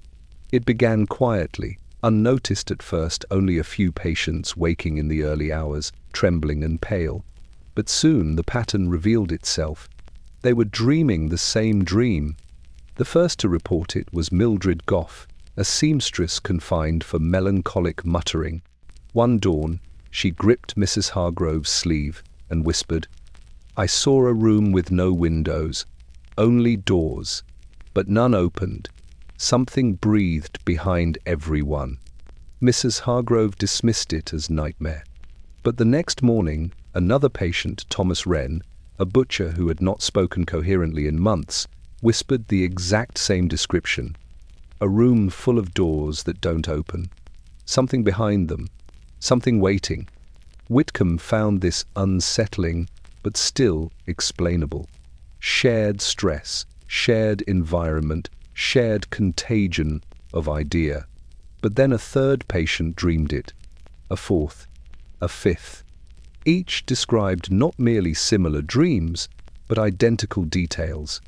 A room circular in shape, 12 doors arranged evenly along the walls, a lantern in the center burning without flame, a breathing deep, patient behind every door, and a presence watching from above, unseen but unmistakable. When the 10th patient described it, the asylum staff grew frightened. By the 20th, even Ashcombe could not deny something was happening. Whitcomb, increasingly disturbed, took careful notes. His hand trembled as he wrote the words each patient had repeated at some point. It knows I am dreaming. It breathes with me. It waits for me to return. Then, on the first night of December, the staff began dreaming it too. Samuel Briggs woke with a cry, drenched in sweat, clutching the handle of his lantern. He staggered to his washing basin and splashed cold water over his face. It did nothing to erase the image of those doors towering, pulsing faintly, as though alive. But what chilled him most was not the room. It was the voice that spoke from all 12 doors at once. Samuel, Samuel, Samuel. He went directly to Dr. Whitcomb's quarters. The doctor answered the knock with bloodshot eyes, his collar half-buttoned. "You dreamt it too," Samuel whispered. Whitcomb nodded once, sharply, fearfully. "Yes." "What does it mean?" Whitcomb swallowed hard. "Dreams do not replicate across minds, Samuel. But these do." The doctor sank into a chair. "Something is entering us, or something is pulling us into it." That day, several patients refused sleep entirely. One man screamed whenever his eyes drifted shut. A woman begged attendants to tie her upright so she wouldn't collapse into dreaming. Another clawed at her face, shouting, "Don't let me go back there. The doors moved last time they were opening." Her wrists had to be bandaged. Hysteria mounted quickly. Patients paced halls with hollow eyes, some huddled in corners with blankets over their heads, as though darkness could ward off the dreams. Even the attendants grew tense, startling at distant sounds, refusing to walk the corridors alone. Mrs. Hargrove, shaken beyond her usual iron composure, muttered aloud while trimming candle wicks. "No asylum has ever reported contagious dreaming. This is unnatural, unholy." But the worst came 3 nights later. Clara Finch, the girl whose sensitivity to the whispers made her a reluctant oracle, collapsed at breakfast. Samuel carried her to the infirmary, where she trembled violently beneath blankets. When Whitcomb arrived, she clutched his sleeve with a strength that startled him. "They're not just watching anymore," she whispered. "Who, Clara?" "The ones behind the doors." Samuel felt his throat tighten. "What did they do?" Her voice cracked. "They asked me to open them." The air in the infirmary seemed to still. Whitcomb's face drained of colour. "You refused?" Clara nodded weakly. "But they said someone else will. Someone who dreams more deeply than I do. Someone the asylum has chosen." She began to sob thin, gasping cries that echoed against the metal bed frame. Whitcomb placed a hand on her shoulder. It was meant to comfort, but his own hand shook. In his private journal that night, he wrote, "The dreams are not dreams, they are invitations. Something lies behind the doors. It is waiting for permission." He dipped his quill again, hesitated, and added, "If madness spreads through thought, what spreads through sleep?" Outside his window, the fog coiled thickly around the gas lamp, and for just a moment too brief to trust, too clear to forget, Whitcomb saw the flame flicker in a pattern that resembled a slow, deliberate knock. By the winter's first true freeze, something strange began happening far beyond the iron gates of Harrowwick. Londoners, clerks, governesses, bakers, men pushing carts, women tending market stalls, started collapsing in the streets. Some fainted where they stood, others froze mid-stride, eyes wide with terror. A few ran until their breath gave out, screaming at nothing the living could see. And each one, when brought to consciousness, uttered the same words. The doors were opening. Soon, all of London seemed to tremble under a growing, inexplicable dread. At first, physicians blamed influenza, then exhaustion, then moral strain. None could explain why hallucinations spread through neighborhoods where no illness had touched, why dreams identical to those plaguing Harrowwick surfaced among the city's most stable minds, why respectable men arrived at church, trembling, whispering of a circular room and unseen breath behind 12 identical doors. The city hospitals filled within days. And when beds ran out, the asylums did what asylums always do: they expanded their definition of madness. Thus, Harrowich began receiving new admissions at a pace no institution could bear. They arrived in droves. A solicitor who clawed at his own hair, crying, "It pulled me back when I tried to wake." A milkmaid who had never been sick a day in her life, now begging for restraints so she wouldn't answer its questions. An elderly bookseller who refused to speak except to mutter, "Too late, too late. It knows we know." They came from every corner of London, their terror as uniform as their accounts. By the end of the week, the asylum corridors overflowed with cots. Patients lay shoulder to shoulder, staring up at the stained ceiling, as if expecting the shadow of a door to appear there. The staff moved among them with frantic urgency, yet exhaustion bent even the strongest backs. Mrs. Hargrove, once unshakable, now snapped at attendants with frayed nerves. "Keep them separated. Fear is contagious, do you hear me? Contagious." But fear was not the only contagion. That night, during supper rounds, a pale young man suddenly sat upright and whispered, "They are stepping closer." Every patient within earshot screamed. Panic rippled through the overcrowded wards. Plates crashed. Lanterns swung wildly, throwing monstrous shadows along the walls. Attendants rushed to restrain the most frenzied, but their efforts were swallowed by the rising hum voices, hundreds of them, echoing in overlapping terror. Dr. Whitcomb fought his way through the chaos, heart pounding. "Listen to me," he shouted. "None of it is real." But even he no longer believed it. Not after the dreams. Not after the lamps. Not after the telegraph tapped out questions no man had sent. Samuel Briggs found him near the east stairwell, kneeling beside a man who had fainted mid-scream. "Doctor," Samuel gasped, "we can't take more patients. We barely have room to breathe." Whitcomb rose slowly, his face pale with a truth he wished he could unsay. "It isn't Harrowich that's filling," he murmured. "It's London that's emptying into madness." Samuel swallowed hard. "Do you think it's spreading? Like fever?" "No," Whitcomb whispered. "Fever burns itself out. And this learns." As they spoke, the castle-like walls of Harrowich seemed to shift with every lantern flicker. Footsteps echoed where no man walked. Patients in neighbouring rooms whispered answers to questions no one had asked aloud. Something threaded through the asylum, a presence neither tangible nor imagined. By midnight, 40 new patients had arrived. By dawn, 20 more.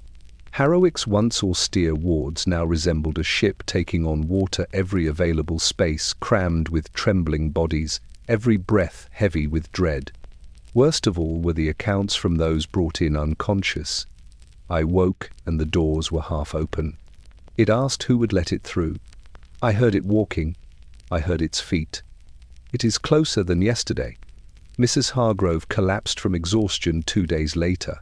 Ashcombe retreated into his office, refusing to open the door for anyone.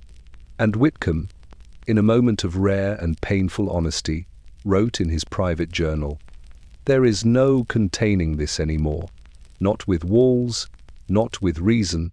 We treated madness as sickness. We should have feared it as message." For the first time in Harrowich's long, tormented history, the staff began avoiding sleep, terrified not of dying, but of dreaming. For dreams were no longer private. Dreams were no longer safe. Dreams were no longer ours. And somewhere between London's fog-strangled streets and Harrowich's overcrowded wards, the unseen presence that haunted 12 impossible doors seemed to draw one slow, deliberate breath, as if preparing to step through. By mid-December, London's newspapers, normally filled with gossip, railway timetables, and the latest government squabbles, had taken on a tone so fevered that even the paper boys hesitated before shouting the headlines. Something was happening in the city, and the presses could no longer ignore it. The madness in the fog.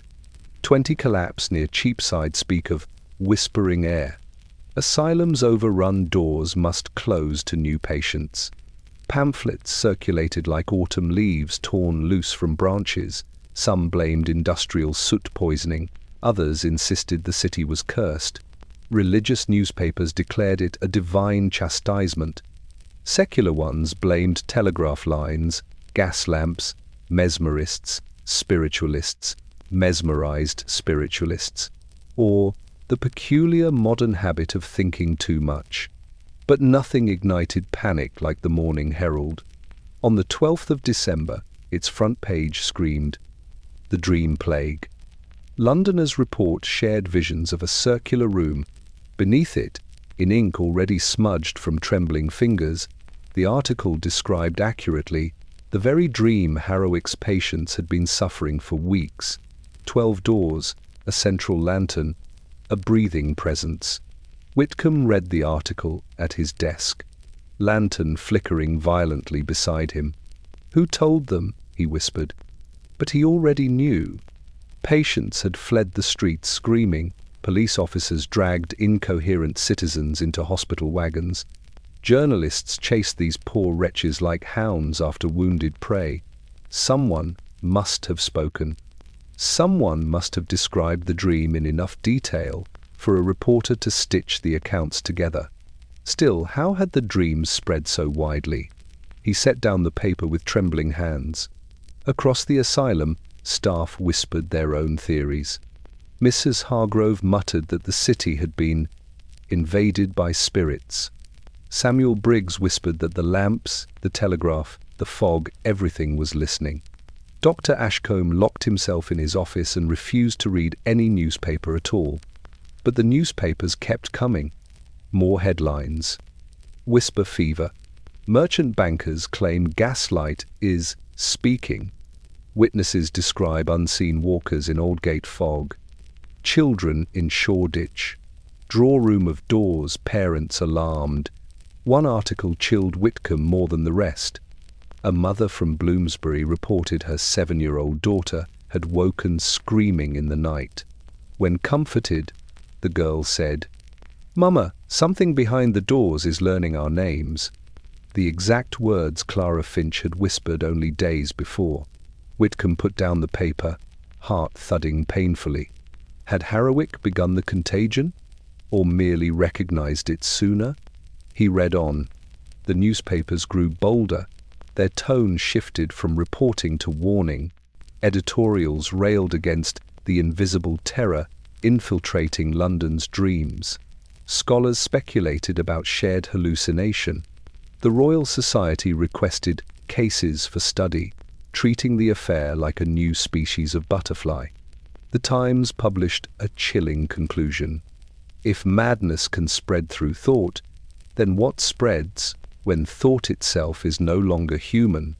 Whitcomb reread the sentence 3 times. When he finally looked up, Samuel stood in the doorway of his office, face pale. "Doctor," he whispered, "some of the patients have gotten hold of the newspapers." Whitcomb rose so fast his chair toppled. "They mustn't read this," he said. "Their minds—" Samuel shook his head. "It's too late." Whitcomb followed him down the corridor, boots echoing sharply against the floor. Patients sat huddled in groups, clutching newspapers in trembling hands, reading aloud to each other in broken, uneven voices. One man sobbed openly. A woman muttered, "It's everywhere now. It's not just us." Another laughed hysterically. We told them the doors were real." But worst of all was Clara. She sat very still, paper open on her lap, eyes unblinking. "Clara." Whitcomb knelt beside her. "Tell me what you're thinking." Her voice emerged slow, fragile, terrified. "They're not hiding anymore," she whispered. "When the newspapers speak its name, it grows stronger. It knows we are talking about it." The lantern beside her flickered so violently it nearly went out. Clara continued, voice cracking.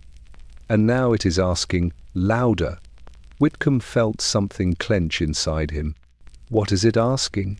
She lifted her trembling gaze to his. "Who will open the doors?" A silence deeper than madness settled over the ward. Outside the asylum, the fog thickened against the windows. Street lamps shuddered. The telegraph rattled faintly in Ashcombe's office, unprompted, unwatched, alive. London waited. Harrowwick trembled. And the newspapers, in all their frantic certainty, had done exactly what the unseen presence wanted. They had carried the dream into every home, every mind, every quiet hour of sleep. The plague was no longer confined to the asylum. It had become a city-wide conversation. And someone, somewhere, was finally beginning to answer. In the quiet drawing rooms of London's elite, those velvet-draped sanctuaries lit by soft lamplight and warmed by coal fires, fear arrived wearing silk gloves. It began with whispers shared over porcelain teacups, delivered behind fluttering fans, or muttered beneath the rustle of newspapers. At first, the upper classes comforted themselves with the belief that whatever madness swept through London belonged to the poor, the overworked, the weak-minded. Such maladies, they insisted, did not cross polished thresholds. But then the dreams began among them too. The first case to reach Harrowwick from the aristocracy came from Belgrave Square. Lady Agatha Penwell, a widow known for her impeccable posture and her even more impeccable dinner parties. She had always prided herself on being unflappable, yet one morning her servants found her standing barefoot in the front hall, hair unpinned, whispering, "I heard them breathing beneath the rugs." The servants promptly fainted. The papers whispered of grief, exhaustion, female nerves. But inside Harrowwick, Lady Penwell's case notes told a different story. Recurring dream of circular room, believes the voices now speak from beneath objects, claims they ask questions about her childhood bedroom. Over the next week, more wealthy Londoners followed her footmen, carrying them in on stretchers, coachmen delivering them with trembling hands. A merchant prince who screamed at the flicker of his own chandelier. A barrister who leapt from his carriage, believing the fog was calling his name. A duchess who began pacing her music room, pressing her ear to the wallpaper, whispering back to something no one else could hear. Still, the most startling collapse occurred during a soiree in Mayfair. Lord Evercrest, a man famed for his stoic reserve, halted mid-conversation, dropped his champagne flute, and stared at the corner of the room. Guests later swore that the candles dimmed no draught, no disturbance, yet their flames shivered as though bowed by unseen presence. Lord Evercrest whispered, "It followed me home." Then he fainted into a decorative fern. His wife insisted he be sent to Harrowwick at once. The city's upper crust followed the story with morbid fascination. Parlours buzzed with fearful chatter. Men clutching brandy whispered, "Have you heard about Belgrave Square?" Ladies clutched pearls and murmured, "Did you read the Herald?" And the dreams. Their hysteria grew not from ignorance but from the terrifying suspicion that all their wealth, refinement, and education had failed to protect them from something ancient and unseen. Soon enough, Harrowwick's receiving hall filled with carriages displaying crests so ornate that even the attendants hesitated before accepting the trembling passengers inside.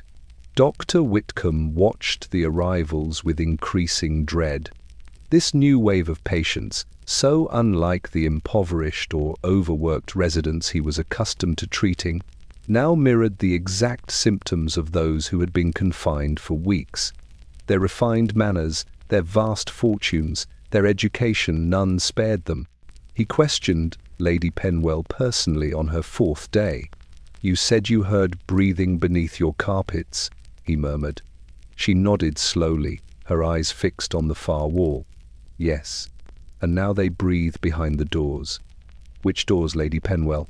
"All of them," she whispered. Whitcomb felt his mouth dry. "Do they speak?" Lady Penwell turned her gaze toward him, and in her tired, haunted eyes he saw a truth more terrifying than madness.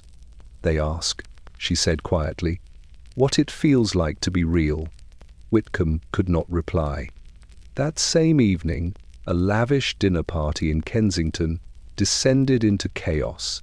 The guests, all affluent and meticulously dressed, began describing identical visions mid-conversation. One woman shrieked as she dropped her plate. "The lantern is burning without flame." Another collapsed into the arms of a horrified waiter. The doors are opening." The host, a stout, red-faced industrialist, clutched his skull and wailed. "They're asking about us. They want to know what our names taste like." Within hours, 5 of the attendees were delivered to Harrowich by grim-faced coachmen, escorted past the asylum's gates as though carried toward a funeral. Not since the cholera outbreaks had the wealthy been so united in terror. And unlike disease visible, physical, measurable, this new hysteria offered no corpse to dissect, no specimen to inspect, no clear origin to trace. It moved through thoughts, through dreams, through whispered fear. It was, as one newspaper dared proclaim, a plague of the mind. Inside Harrowich, the influx of aristocratic patients filled even the private rooms usually reserved for donors and dignitaries. Yet their presence brought no prestige, only deeper unease. For if madness would not respect social class, then it would not respect walls. Dr. Whitcomb lay awake that night, listening to the distant murmur of aristocrats and paupers alike dreaming the same dream. The room of 12 doors, the unseen presence, and the questions: "What are you? Why do you fear us? Who will open the way?" He turned onto his side, exhausted, terrified, and just before sleep overtook him, he sensed faintly, unmistakably, the brush of a whisper. "You will understand soon." Dr. Thaddeus Blythe had always fancied himself the asylum's most scientific mind. While others busied themselves with bleeding, dosing, calming drafts, and whispered prayers, Blythe held firm to his plaster skulls, his polished calipers, his maps of the mind arranged in neat inked hemispheres.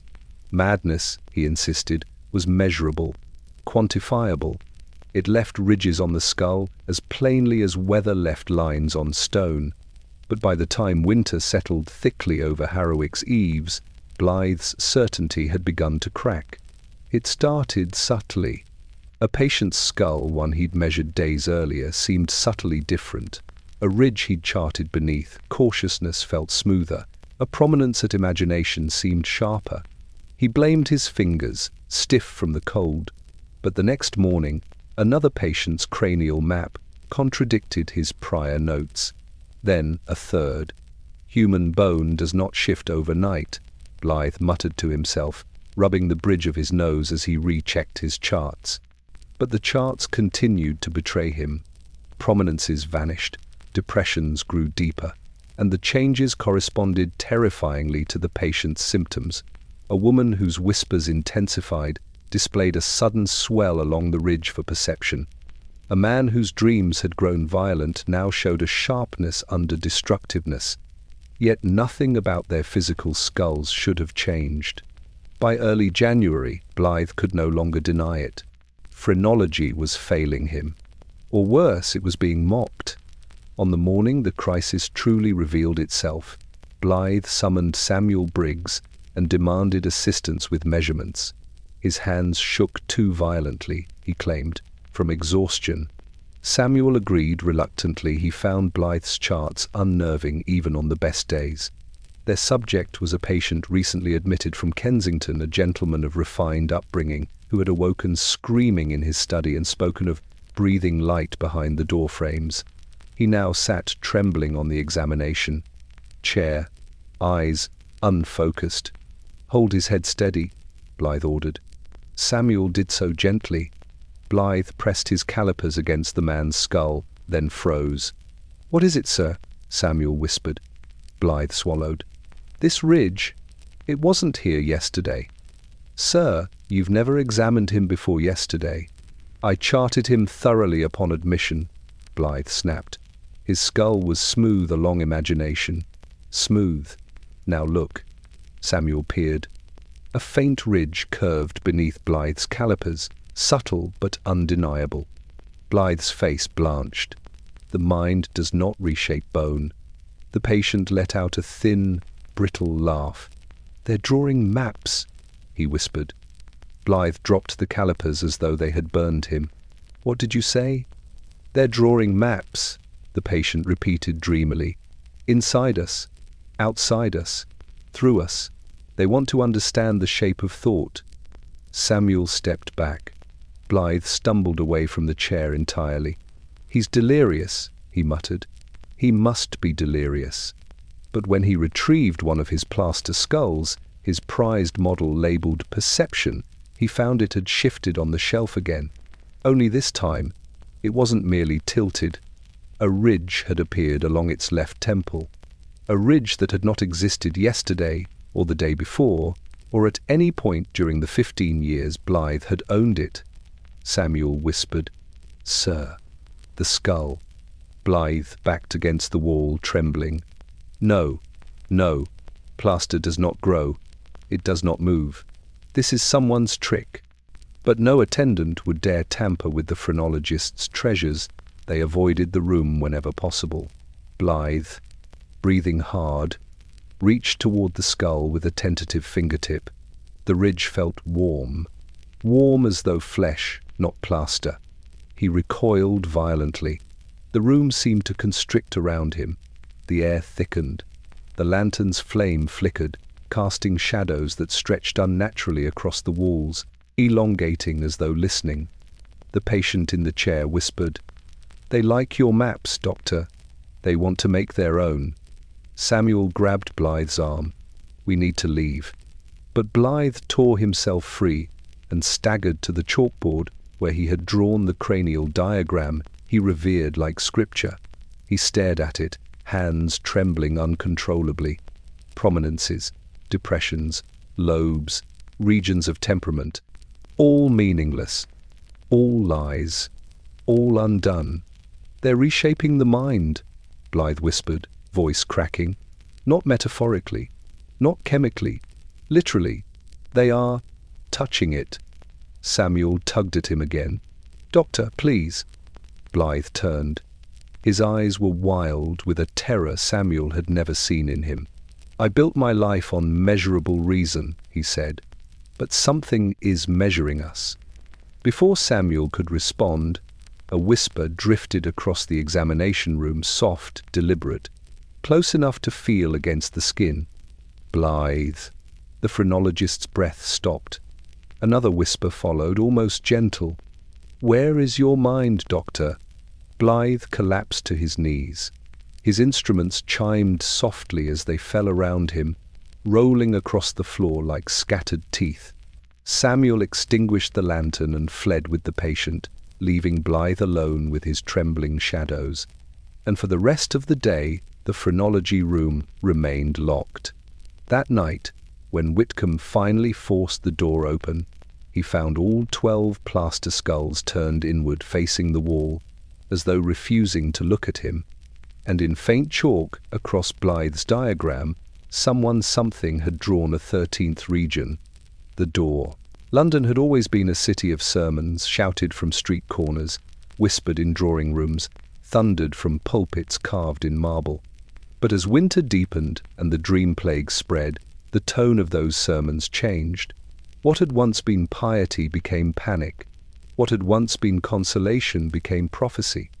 By January's second week, the clergy of London were no longer calling their congregants to salvation. They were calling them to prepare. It began innocuously enough. A young curate from St. Bartholomew's stood before his dwindling congregation and trembled as he spoke. "I dreamt," he whispered, "of 12 doors, and something behind each one, something waiting." His voice cracked. "It asked me why we believed ourselves the highest of God's creatures." Gasps echoed through the pews. The next Sunday, his sermon was not merely shaken, it was fevered. He shouted of revelations, veiled judgments, unseen watchers. Parishioners fled the church in tears. Within a week, every corner of the city echoed with similar proclamations. At St. Mary Woolnoth, a seasoned rector, once famed for his composure, collapsed mid-sermon. When revived, he clutched the altar and wailed, "I heard breathing in the nave.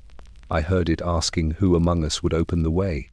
His terrified parishioners scattered, some crossing themselves, others covering their ears, all whispering that something had slipped into the sanctuary that no prayer could keep out. Meanwhile, the city's street preachers grew bolder and stranger. One man on Whitechapel Road held aloft a Bible and cried, "The air speaks, the fog walks, the doors move in the night." His eyes were wide, unfocused. Women hurried past him. Men avoided his gaze. But the children nearby, those still too young to hide their fear, stopped to listen. They whisper. One child murmured to Samuel Briggs weeks later when he accompanied Dr. Whitcomb on a supply trip, "The fog whispers when grown-ups don't listen." Samuel felt the back of his neck crawl. The sermons grew more apocalyptic. At St. Paul's Cathedral, a canon rose before hundreds and declared the dreams to be divine warning. His voice echoed through the enormous dome. "What walked in Eden walks again. What stood outside Noah's Ark stands outside our doors." Women fainted. Men shouted in panic. The choir boys abandoned their stalls and fled through the vestry. Soldiers were summoned to restore order. But the most unsettling transformation took place among the quiet clergy, those who did not shout, but whispered. Reports reached Harrowwick of vicars who stared too long into the gas lamps, as though reading messages hidden in the flame.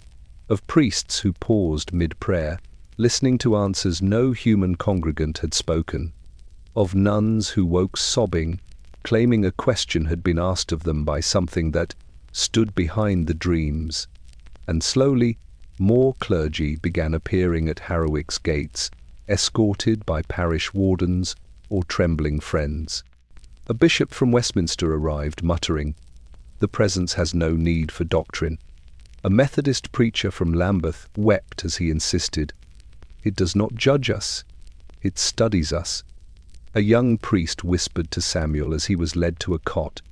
I felt it behind the pulpit, breathing with me, asking what a soul is made of.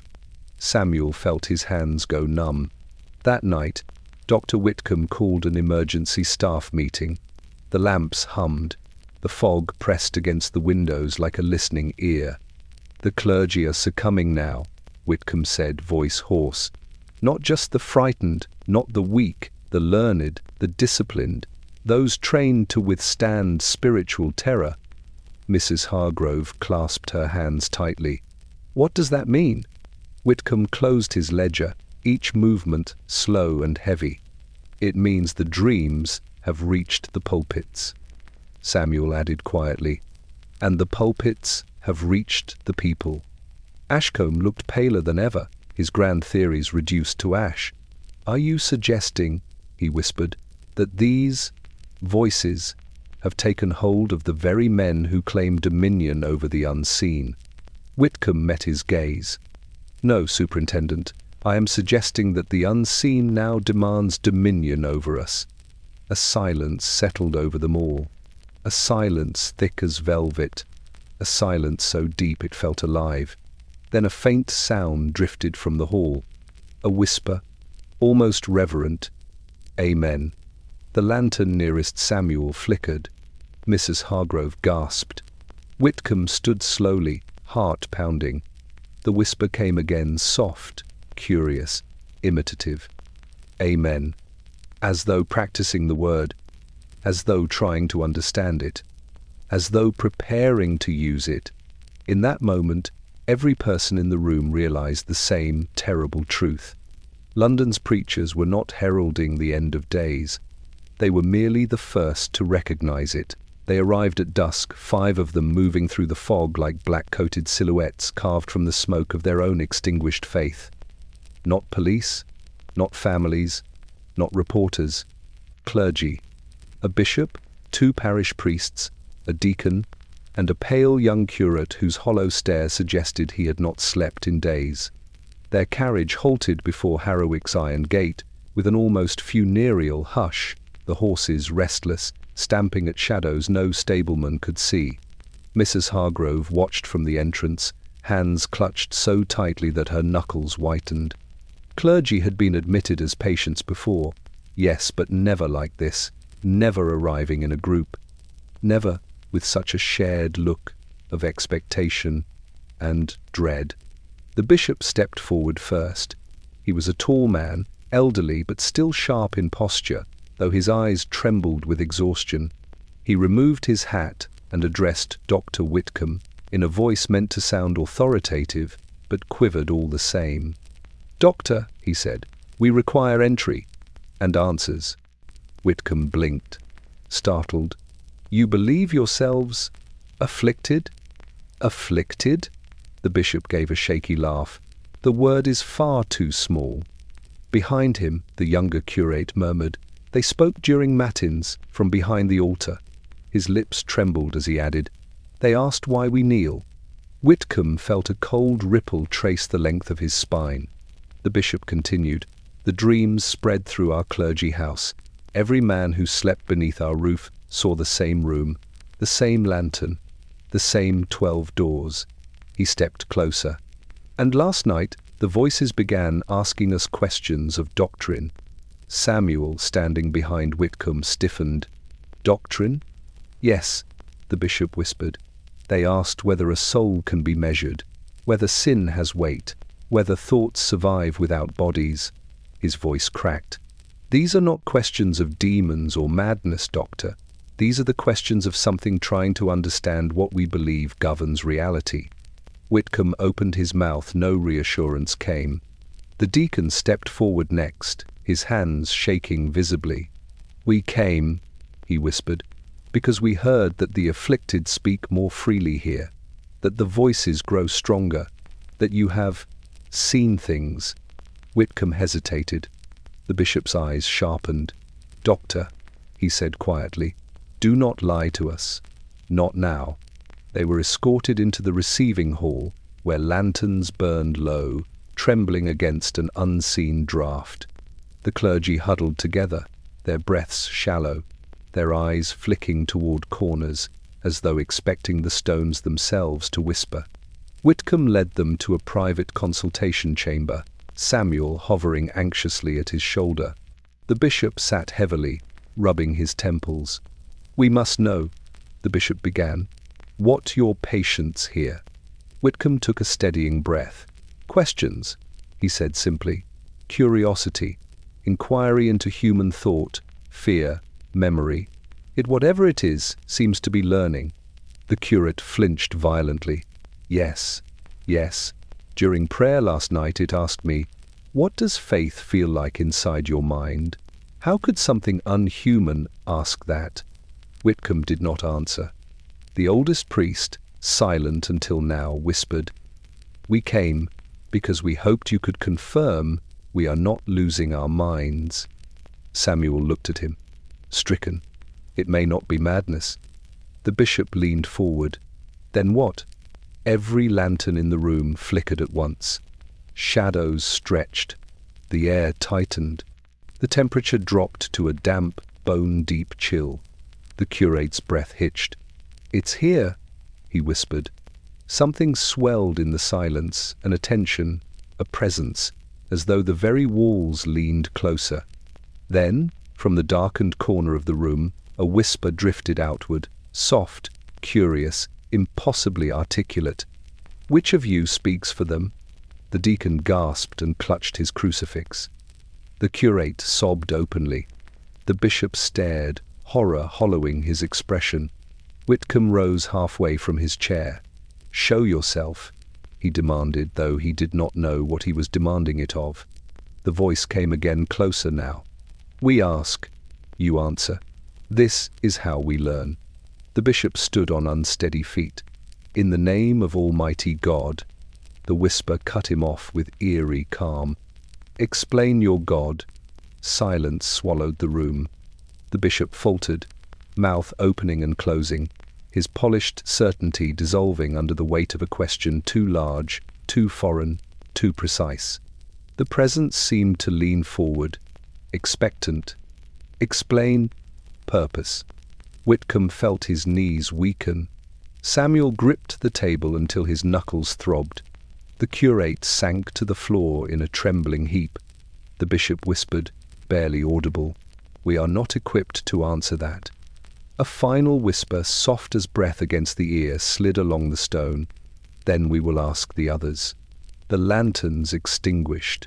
The room fell into suffocating darkness. The clergy screamed, and in the cold blackness, Whitcomb understood terribly and completely that Harrowwick had become more than a haven for madness. It had become an audience, and the unseen presence, patient, curious, learning, had only just begun asking its questions. Before the winter outbreak, Dr. Lionel Marrow had been known throughout London as a rising star of surgical innovation, a man who believed no ailment was beyond the reach of a sharpened scalpel and a bold mind. His lectures at St. Thomas's brimmed with confidence, his demonstrations drew crowds, his reputation, forged from equal parts brilliance and arrogance, gleamed like the polished bone saws he kept arranged in velvet-lined cases. So when news of Harrowwick's mental contagion reached him, Dr. Marrow did not respond with fear. He responded with ambition. "If insanity can spread," he declared in a letter to Superintendent Ashcombe, "then it must have a locus, a physical seat, and whatever can be located can be excised." Ashcombe, desperate, invited him at once. Dr. Marrow arrived with the brisk certitude of a man prepared to conquer an illness. His surgical kit gleamed as attendants carried it into the East Wing. The patients shrank from the clatter of metal, and even Samuel Briggs felt his stomach tighten at the sight of saws and trepanning drills. Marrow surveyed the asylum with a clinical detachment that bordered on disdain. "You have coddled them," he told Whitcomb. "Madness requires intervention, not sympathy." Whitcomb's gaze darkened, but he held his tongue. Marrow was here at Ashcombe's request, after all. The surgeon requested a subject, a living one. Whitcomb refused. Ashcombe permitted it. And so the fate of poor Edwin Talbot, the tinsmith's apprentice, haunted by voices through the telegraph wires, was sealed. They brought Talbot to the dissection chamber, where the cold stone walls swallowed every sound. Marrow ordered him restrained, but Talbot barely resisted. His eyes were fixed on something above the room, some invisible point only he could see. "They're here," he whispered as the attendants strapped him to the table. "Watching." Marrow ignored him. He prepared his instruments with ritual precision. The lantern light glinted off steel. The scent of antiseptic camphor filled the room, mixing with the chill of the winter air. Whitcomb watched from the corner, fists clenched behind his back. Samuel stood near the door, ready to flee at the first sign of horrors that scalpel could not mend. "Sir," Samuel whispered, "perhaps this is unwise." Marrow cut him off. "Fear is a luxury of the uninformed." He leaned over Talbot. "Now, my boy, we shall locate the source of these voices. A pressure, a swelling, a lesion, some aberration that distorts perception. Once identified, I will relieve it." Talbot shook his head weakly. "They won't let you." Marrow placed the first incision. Talbot screamed. The lantern flickered. Something shifted in the air, subtle at first, like a draught that had no source. Whitcomb stiffened. Samuel felt his breath catch. Marrow continued, confident, methodical. He exposed the scalp, folded it back, positioned his trepanning bit. Then Talbot's eyes snapped open, wide with terror. "They're angry," he gasped. "They don't want you inside my head." Marrow scoffed. "Hallucinations." He began to drill. The room darkened, not by loss of flame, but by presence. A pressure settled against every wall, every tool, every nerve. Samuel staggered. Whitcomb pressed a hand to his temple, fighting dizziness. Even the surgeon hesitated just for a breath. Then the whisper came, not from Talbot's mouth, not from any human throat, from everywhere. "Stop." Marrow froze. Whitcomb stared at him. "Did you hear?" The whisper grew sharper. "No more." Talbot convulsed violently. The drill slipped. Blood spattered across Marrow's gloves. Then the whisper changed. It became inquiry. Almost inquisitive. "Why do you open him?" Marrow stepped back at last, horror cracking through his arrogance. What was that?" Talbot screamed not from pain, but from terror. "They're speaking in the room now. They never did that before. You made them angry." Marrow stumbled away from the table. The lantern dimmed to the faintest ember. Then, from the walls, the floor, the very stone of Harrowwick itself, "Your turn." Marrow cried out, clutching his skull. His knees buckled. The attendants fled. Samuel grabbed Whitcomb's arm and pulled him toward the door.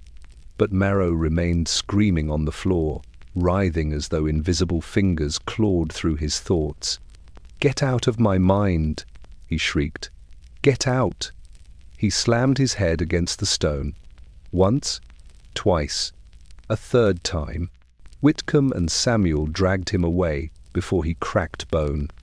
Hours later, Marrow sat strapped in a patient's cot, eyes hollow, hands trembling. He refused to speak. When Whitcomb finally coaxed a whisper from him, it was soft, broken, barely human. "They asked me," Marrow whispered, "how thoughts taste." Whitcomb felt his skin crawl. "And then," Marrow continued, "they asked me why I believed the mind belonged to us." In the official ledger, Dr. Whitcomb wrote, "Attempt to surgically locate source of hallucinations resulted in catastrophic psychological break. Evidence suggests external interference." But in his private journal he wrote only, "We tried to cut the madness out. Instead, it cut deeper into us." The experiment was never officially recorded. No entry in the ledgers. No mention in Ashcombe's daily reports. No signed consent forms, though such things rarely mattered within Harrowwick's walls. Among the staff it was known only as the attempt. Among those who witnessed it, the memory never faded. And among those who survived it, none ever spoke of it again. It began with Superintendent Ashcombe's desperation. Every day brought new patients convulsing, shrieking, delirious with dreams of the 12 doors. London's wealthy demanded answers. The Board of Governors demanded results. The newspapers demanded explanations no one possessed. So Ashcombe devised a plan that teetered on the edge of brilliance and blasphemy. If the voices were entering the minds of the living, then perhaps the living could be used to speak back. A controlled hallucination, Ashcombe insisted to Whitcomb and the senior attendants. A structured intrusion. We will allow the entities, whatever they are, to communicate under observation. Whitcomb stared at him, horrified. "You mean to invite it?" "To question it," Ashcombe corrected sharply. "This asylum has become its cradle. We must learn what it wants." Samuel Briggs whispered, "Sir, we scarcely survive when it comes to us. Why would we summon it?" But Ashcombe would not be swayed. His once grand theory of moral decline had collapsed in the face of an unknown intelligence. His pride demanded a final stance against the darkness creeping through Harrowwick's halls. He selected a subject, not a patient, a volunteer. Edgar Price was an attendant only 6 months into his post, young, eager, devoutly loyal to Ashcombe, and foolish enough to believe that courage was stronger than fear.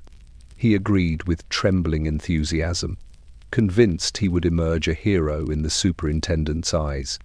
They led him to the isolation chamber. The room had been prepared with meticulous care. A single chair bolted to the floor. A lantern hung overhead, flickering like a heartbeat. A telegraph wire extended into the chamber, unconnected but humming with low, restless vibration. Phrenology diagrams tore themselves subtly in the lamplight, edges curling as though reacting to breath. "We will simply observe," Ashcombe assured him. "You will describe anything you sense." Whitcomb stood behind him, pale and silent. Samuel lingered near the door, every instinct screaming at him to flee. Price sat.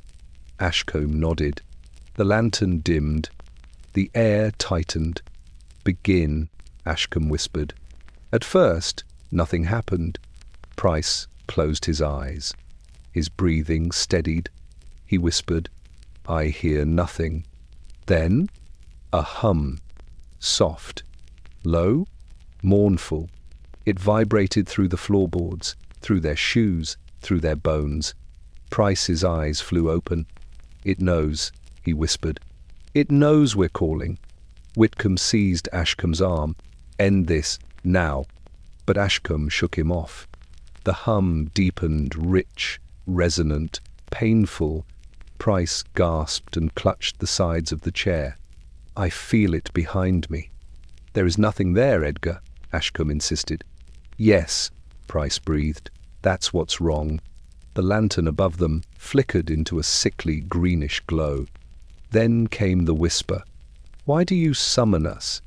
The voice did not come from Price, nor from the air, nor from a single direction.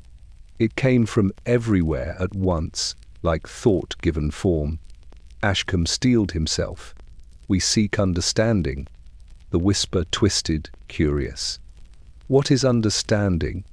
Price convulsed, his back arched. His head threw back so violently the restraining straps stretched to their limits. Samuel lunged forward. "We have to stop." Ashcombe grabbed his shoulder. "No!" Then came the second whisper. "Why does he fear?" Price screamed. The telegraph wire rattled violently. Instruments fell from shelves. The lantern burst into a flare of brilliant white that cast no shadow. Whitcomb clamped his hands over his ears. "It knows us," Price shrieked. "It knows what fear feels like." The presence pressed inward, dense, suffocating, a weight on the chest of every living soul in the room. Then, a question soft as breath. "May we see through him?" Whitcomb shouted. "Turn it off. End it. End it now." But there was no machine to turn off. No device to sever. Nothing but will, and Ashcombe's had finally broken. Price's scream changed pitch, no longer terror, but something raw, widening, becoming. His eyes rolled back, and for one terrible moment, every voice in the room seemed to be speaking through him. "Open, open, open." Samuel wrenched the lantern from its hook and smashed it against the wall. Darkness swallowed the chamber. The hum ceased. Price's body slumped, lifeless. Silence, but not peace. Never peace. In the aftermath, Ashcombe forbade mention of what happened.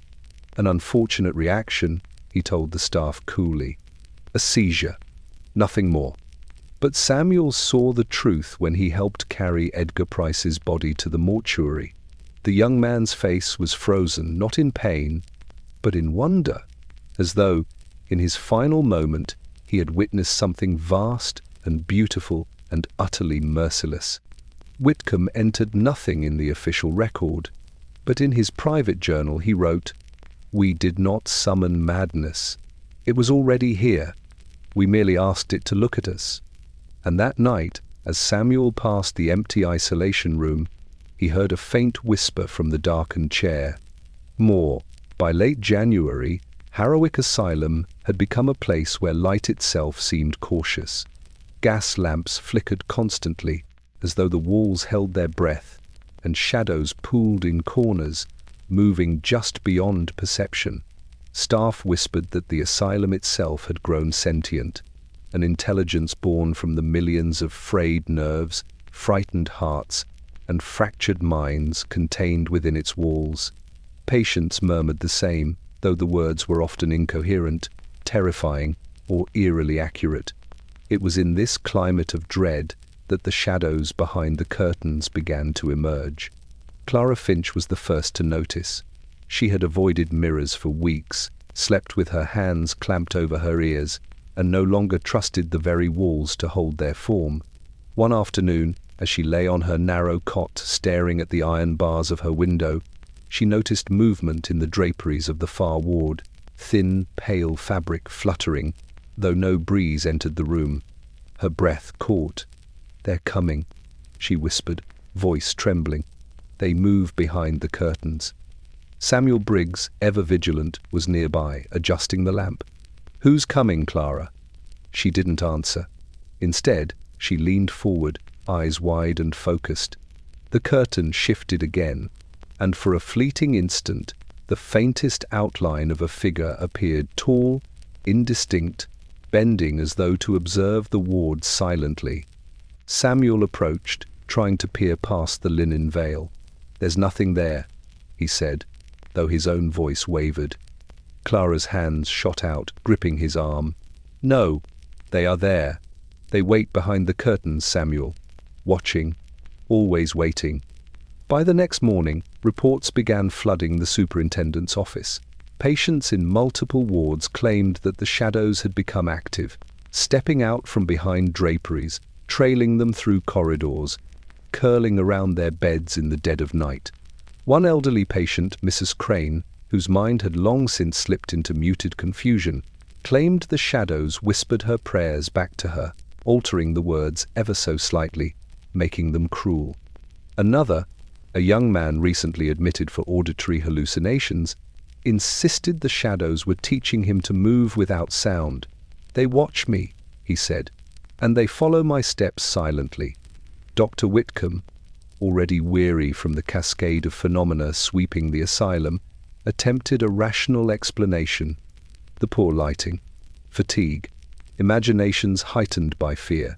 Shadows respond to the mind's focus, nothing more. But even he hesitated when he noticed the same thing Clara had. The shadows did not merely shift with the movement of light, they appeared to anticipate it. A corner of the curtain would lift just before a patient reached toward it. A figure's form would twist just as someone blinked, as if it were reading their thoughts in real time. That evening, Ashcombe summoned the senior staff to the East Wing. The long corridor stretched before them, walls lined with windows draped in thick curtains. Every attendant walked in careful silence, boots soundless, lanterns held high. Samuel Briggs paused, hand on the iron railing. "Sir, look."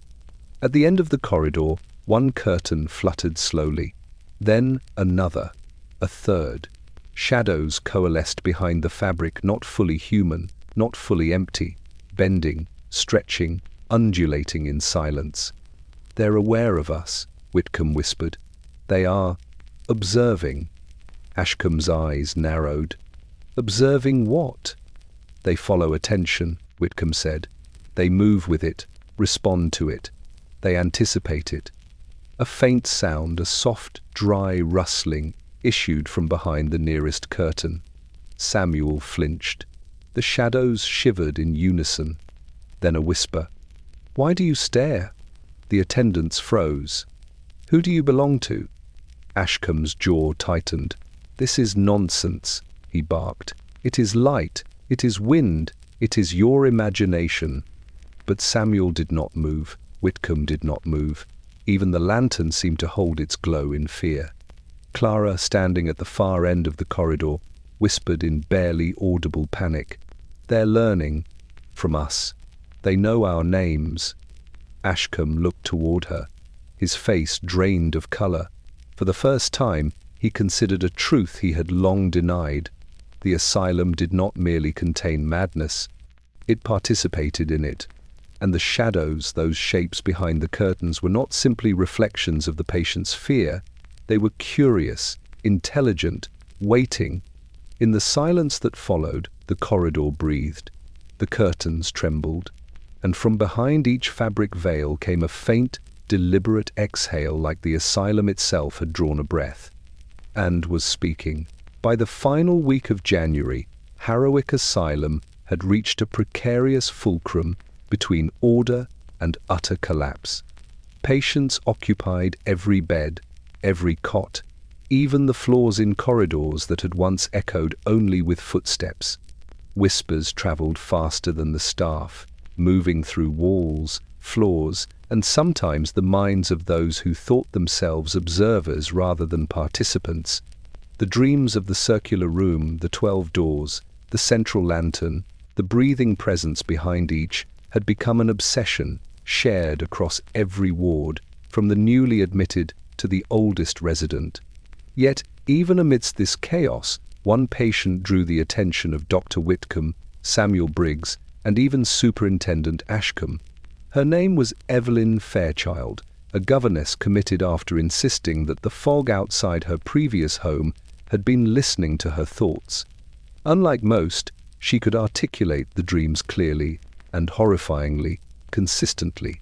Her voice, soft but unwavering, carried the same imagery each day. "They are not in the walls," she said during one morning observation. "They are behind the doors themselves. They wait for someone to open them." Whitcomb leaned forward. "Who waits?" "The room," Evelyn whispered. "The doors, and what is behind them.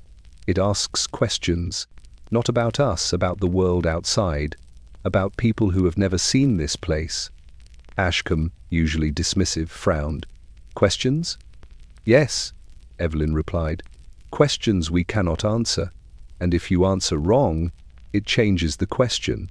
Sometimes it moves the doors, as if shaking its fingers at us." Samuel, standing quietly near the window, swallowed. "It moves the doors?" Evelyn nodded, her hands folded neatly on her lap. "Not the wood, not the hinges, the space. The walls themselves bend. I have seen it. I have seen the doors shift, ever so slightly, when I am thinking of opening them." Whitcomb felt the room tighten around him. The air pressed against the back of his neck like cold fingers. "How can this be?" he whispered. Evelyn's eyes were calm, luminous with dread. "I do not know, but they learn. Every night the dreams come. Every night the questions grow." The attendants exchanged glances. This patient was unlike the others. Her clarity unnerved them. That evening, Whitcomb decided to test her account. He led Evelyn to the corridor of Ward C, the corridor of closed doors. Every door, heavy and locked, loomed like the teeth of some slumbering beast. Lanterns flickered, casting shadows that seemed thicker, darker, aware. "Walk with me," Whitcomb said. "Tell me what you see." Evelyn's steps were slow, deliberate. She paused at each door, her hands hovering just above the cold brass handles. "They are behind them," she murmured. "Waiting, watching, listening. They know our names, our fears, our smallest thoughts." Whitcomb tried to dismiss the rising panic in his chest. "You are projecting," he said, though the words sounded hollow even to his own ears. She shook her head.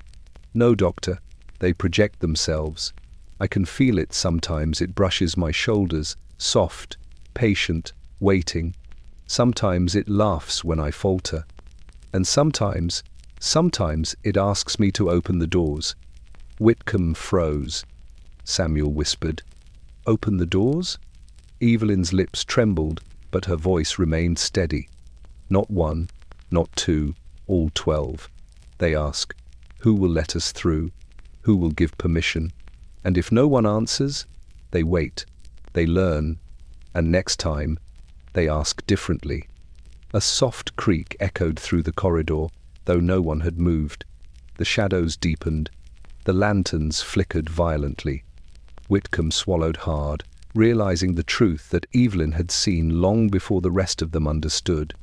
Harrowick Asylum no longer contained the madness. It was a participant. The patients were no longer isolated, they were conduits. And the presence behind the 12 doors, the dream, the questions, the anticipation was no longer confined to sleep. It was awake. It was learning. It was waiting. And for the first time, every living person in the corridor, Whitcomb, Samuel, Ashcombe, Evelyn herself, understood in the deepest, most unrelenting part of the mind, that Harrowik had become a threshold, and something was poised to step through.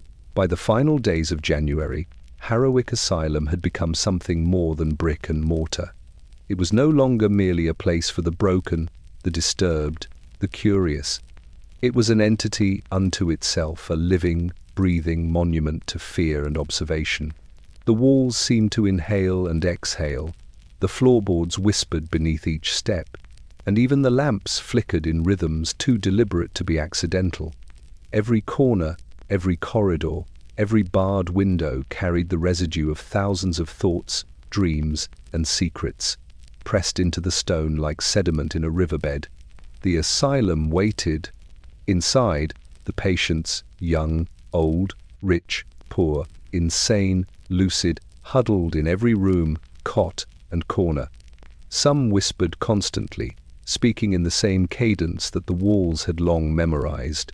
Others lay rigid, staring at ceilings, eyes wide with anticipation of a dream they could not control.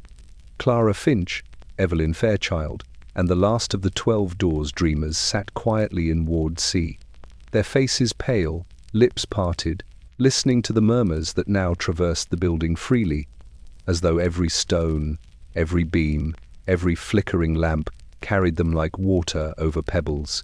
Samuel Briggs paced the hallways with a lantern in hand, careful not to let the sound of his boots echo too loudly. He had learned the rules of survival. The walls heard everything, and the whispers responded to attention. He had tried to speak to them, to anticipate them, but now even his silence felt measured, observed, deliberate. Dr. Whitcomb and Superintendent Ashcombe met in the office for the last briefing before nightfall. Both men were pale, their usual composure stripped away by weeks of relentless events. "We have reached the limit of control," Whitcomb murmured, his hand resting on the ledger that had recorded the entirety of the madness. "The dreams, the shadows, the voices, they are no longer contained by walls or restraints. The asylum is no longer Harrowik, it is the interface." Ashcombe nodded slowly, his jaw tight. "We have tried everything. Observation, isolation, baths, medication, mesmerism, even surgical intervention.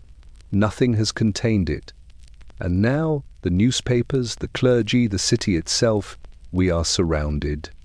A low, imperceptible hum began to rise in the hall outside, though the staff did not notice it at first.